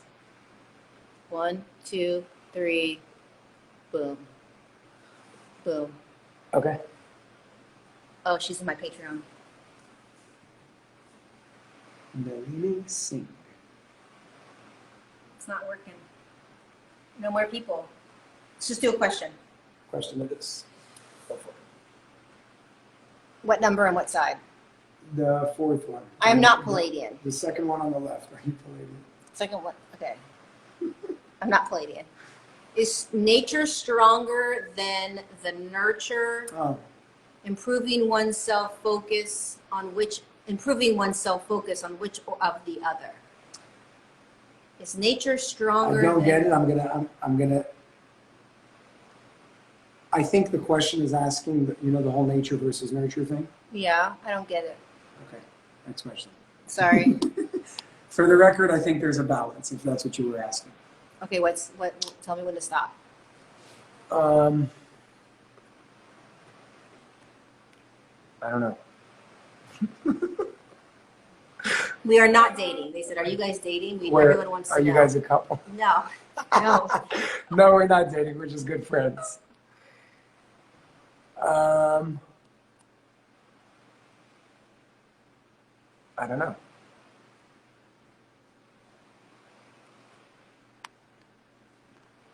What's that? Do you consciously choose to be creating in abundance? Go for it. Okay. It's your forte. I love abundance. So, did you just do this? No, my sleeve. Oh, I thought you did like the. Okay. I thought you were like, woo, woo, woo, abundance. I'm a lefty. I would do it with this one. Oh. Okay, how do you consciously, first of all, you have to consciously choose to create anything or consciously choose to intend anything. Jason, I use the word create. Jason uses the word manifest, or what do you use? Can we talk about that real quick? Yeah, but what word do you use? Manifest access. It's the same thing. Manifest and access. I use create also. I just explain what I mean when I use create. Right. So you have to, in order to create or access anything, manifest anything, it has to be conscious. Do you consciously choose to be abundant? So abundance is a consciousness. It's an energy. So when you think about abundance, this is how I live in abundance. I think about abundance as a cloud, okay? And this cloud holds the frequency of abundance. So now, first, we know it's a cloud. Let's just assume it's a cloud so that we can have a visual. Its name is abundance. What does abundance...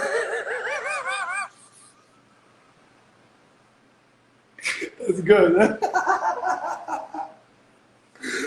Okay, so there's a cloud named Abundance. Keep going. Does it have hair? Its name is abundance. And so what does abundance feel like? Abundance feels like flow. So I like to see abundance as like my head is open, my feet are open, right? And there's this like constant flow of receiving, receptivity. I'm receiving, I'm receptive. I'm always bringing in, I'm always letting go, right? I don't see it as money. I don't see it as a bank account. I don't see it as numbers. I don't see it as like $100,000, $1 billion, $1 million. I see it as receiving. I am receptive to receive abundance. First of all, you have to let go of this attachment that the ego has to numbers. Numbers don't exist. It's an illusion. So it's all energy. You have to let go of the illusion of numbers and the power that a number has in order to be in abundance. If you are stuck on a number being a powerful, not the number like 18, that's a powerful number. I'm talking about with finances.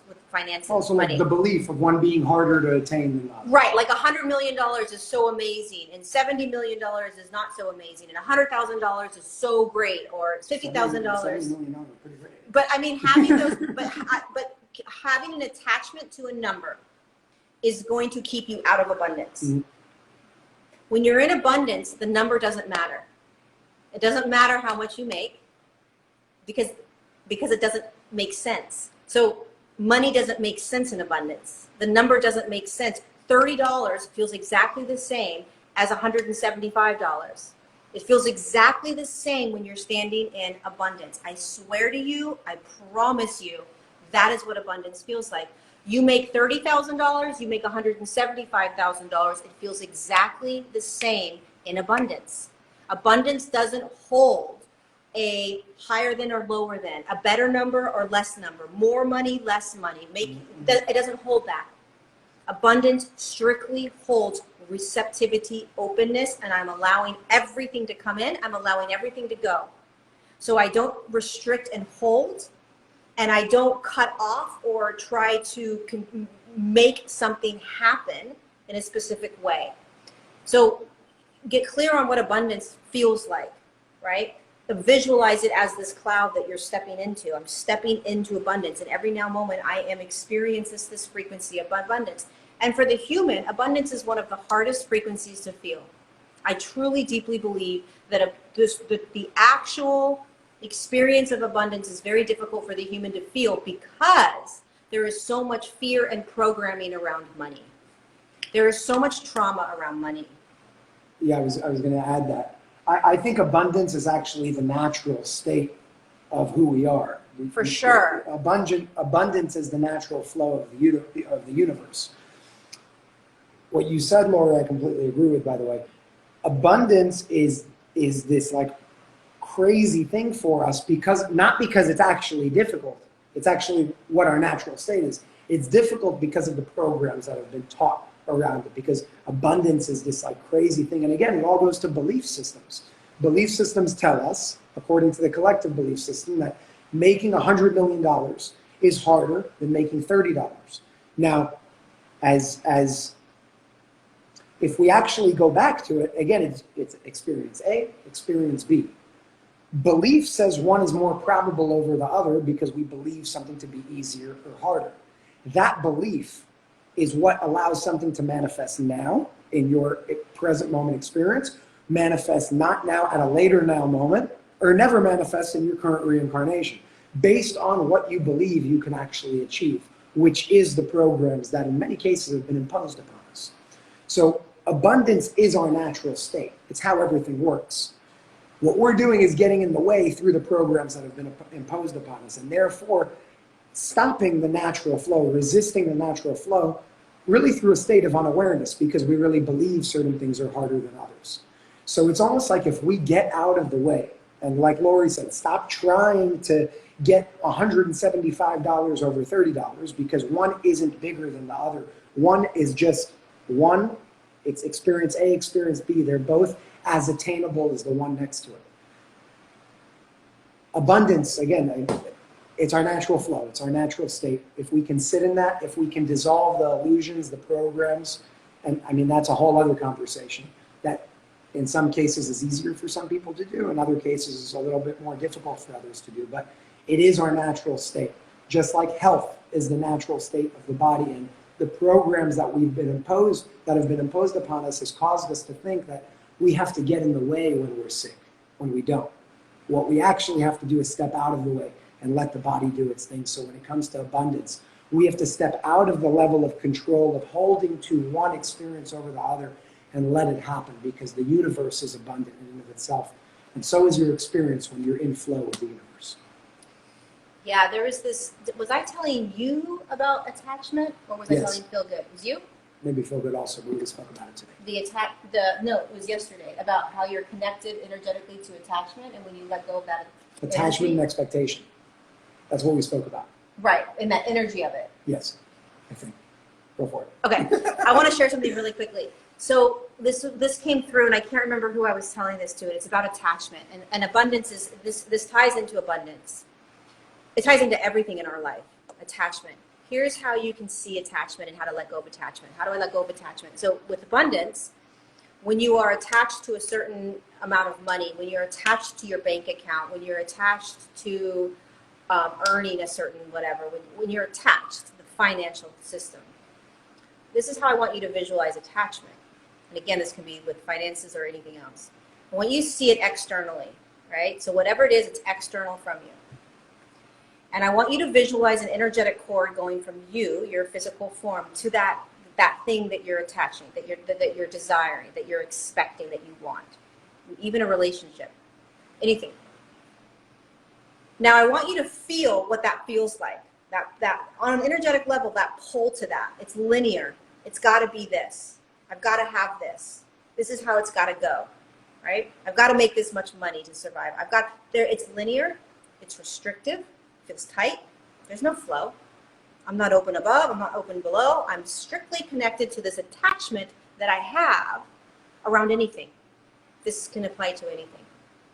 When you cut that attachment, so you honor it, but when you cut it, meaning I'm going to let that attachment go on an energetic level, visualize yourself, literally visualizing, okay, I see that I have this attachment. Now I'm going to practice energetically letting that attachment go and standing in all possibility. I'm going to stand in all possibility with the quantum field. I'm going to stand in anything and everything that wants to come through me in any now moment and however it wants to come through. So you have to surrender, let go. You see your attachment over there, but you stand in abundance. You stand in the quantum field. You stand in any other possibility that might want to come through you, but it can't come through you if you are attached on an energetic level to one thing and one thing only, and that's where your energy is focused. Right? It's restrictive, it's tight, and you're not playing in the quantum field. Abundance is just like that. Let go of the desire to have any sort of money, knowing that money is always going to be coming in, and you will find yourself with a crap ton of money. Now, I understand that is very, very, very, very difficult. I get it. It's also very simple, but I completely understand 1,000% how challenging this can be. It's dissolving belief systems. That's what it's doing. I would focus, and again, this is what I do, or what I strive to do. Focus less on a specific outcome. Focus more on setting your intention for a direction.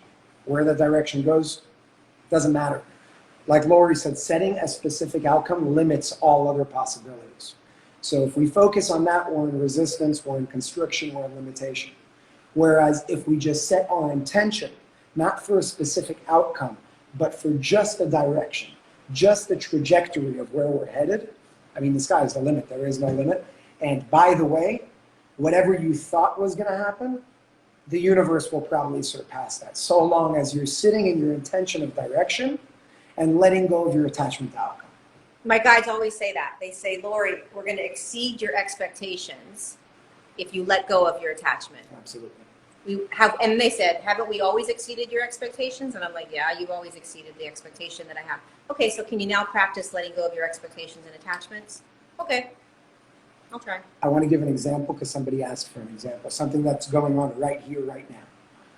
I'm working on a part 2 for a specific documentary. For whatever reason, whenever that's ready, it might be a month, it might be 2 months, I see, and it wasn't something that I thought about. The first thing that popped into my head, 2,730,000 people are watching this, whatever that is. Now, I didn't make that. I mean, it was just, I saw that, it came. Now, my intention is for this to reach a wide number of people, to raise awareness on specific topics. However, my intention is not attached to that outcome. So I have an intention. My visualization is one of the tools going in that direction to reach that outcome, or maybe much greater. I have no idea. Now, when that comes out, if it reaches that number, great. If it reaches more people, awesome. If it doesn't, great. The point is my intention is set. There are certain tools in place that in this case are really unconscious. I didn't even mean to see a specific number. It just came into my head, so I went with it because why not? But that's not the number that I'm stuck to. It could be less, it could be more, it could be that. Whatever happens, it's awesome, it's great, it doesn't actually matter. All I know is I set my intention, I set a trajectory, I set my direction, and now let's go. Sky's the limit. What's going to happen is going to happen, and let's go with it. So that would be an example of something that's going on right now. Because somebody asked me that question in the past. So someone asked, say the phrase that you said, Lori. So the phrase was, I'm cutting the attachment. I'm cutting the cord of this energetic cord of attachment. And I'm standing in, I don't know, what did I say? What did I say? I'm standing in complete flow, abundance here. Yeah. Presence. The opportunity for anything to unravel. Like, all possibilities. All possibilities. I'm standing in all possibilities. I'm standing in all possibilities. I'm standing in all possibilities. Because listen, we're going to always make it, the ego is always going to create an outcome that may not be the most fruitful outcome, right? So it's true. You set the intention, but then you let go. Yep. You let go. You just let freaking go. There you go. I love it. I love it. All right. Alrighty. We did it. We did. All right. Episode 3. What day? I don't know. I don't know either. 2 weeks from today. 2 weeks from today. Somebody wants to know if you'll marry her. You're going to get me a ring? Thank you guys so much for being here with us. We love you. This will be saved on my Instagram. It will also be on my YouTube. And I don't know what Jason's going to do with it. I'll post it on YouTube so everybody can see it as well. Okay. We appreciate you all very much. We Thank appreciate you your all love so and much. support. Thanks for incarnating at this time. Thanks for being here. Thanks for going through everything you're going through. And we'll see you in 2 weeks. We love you. We love you. Mwah. Boom.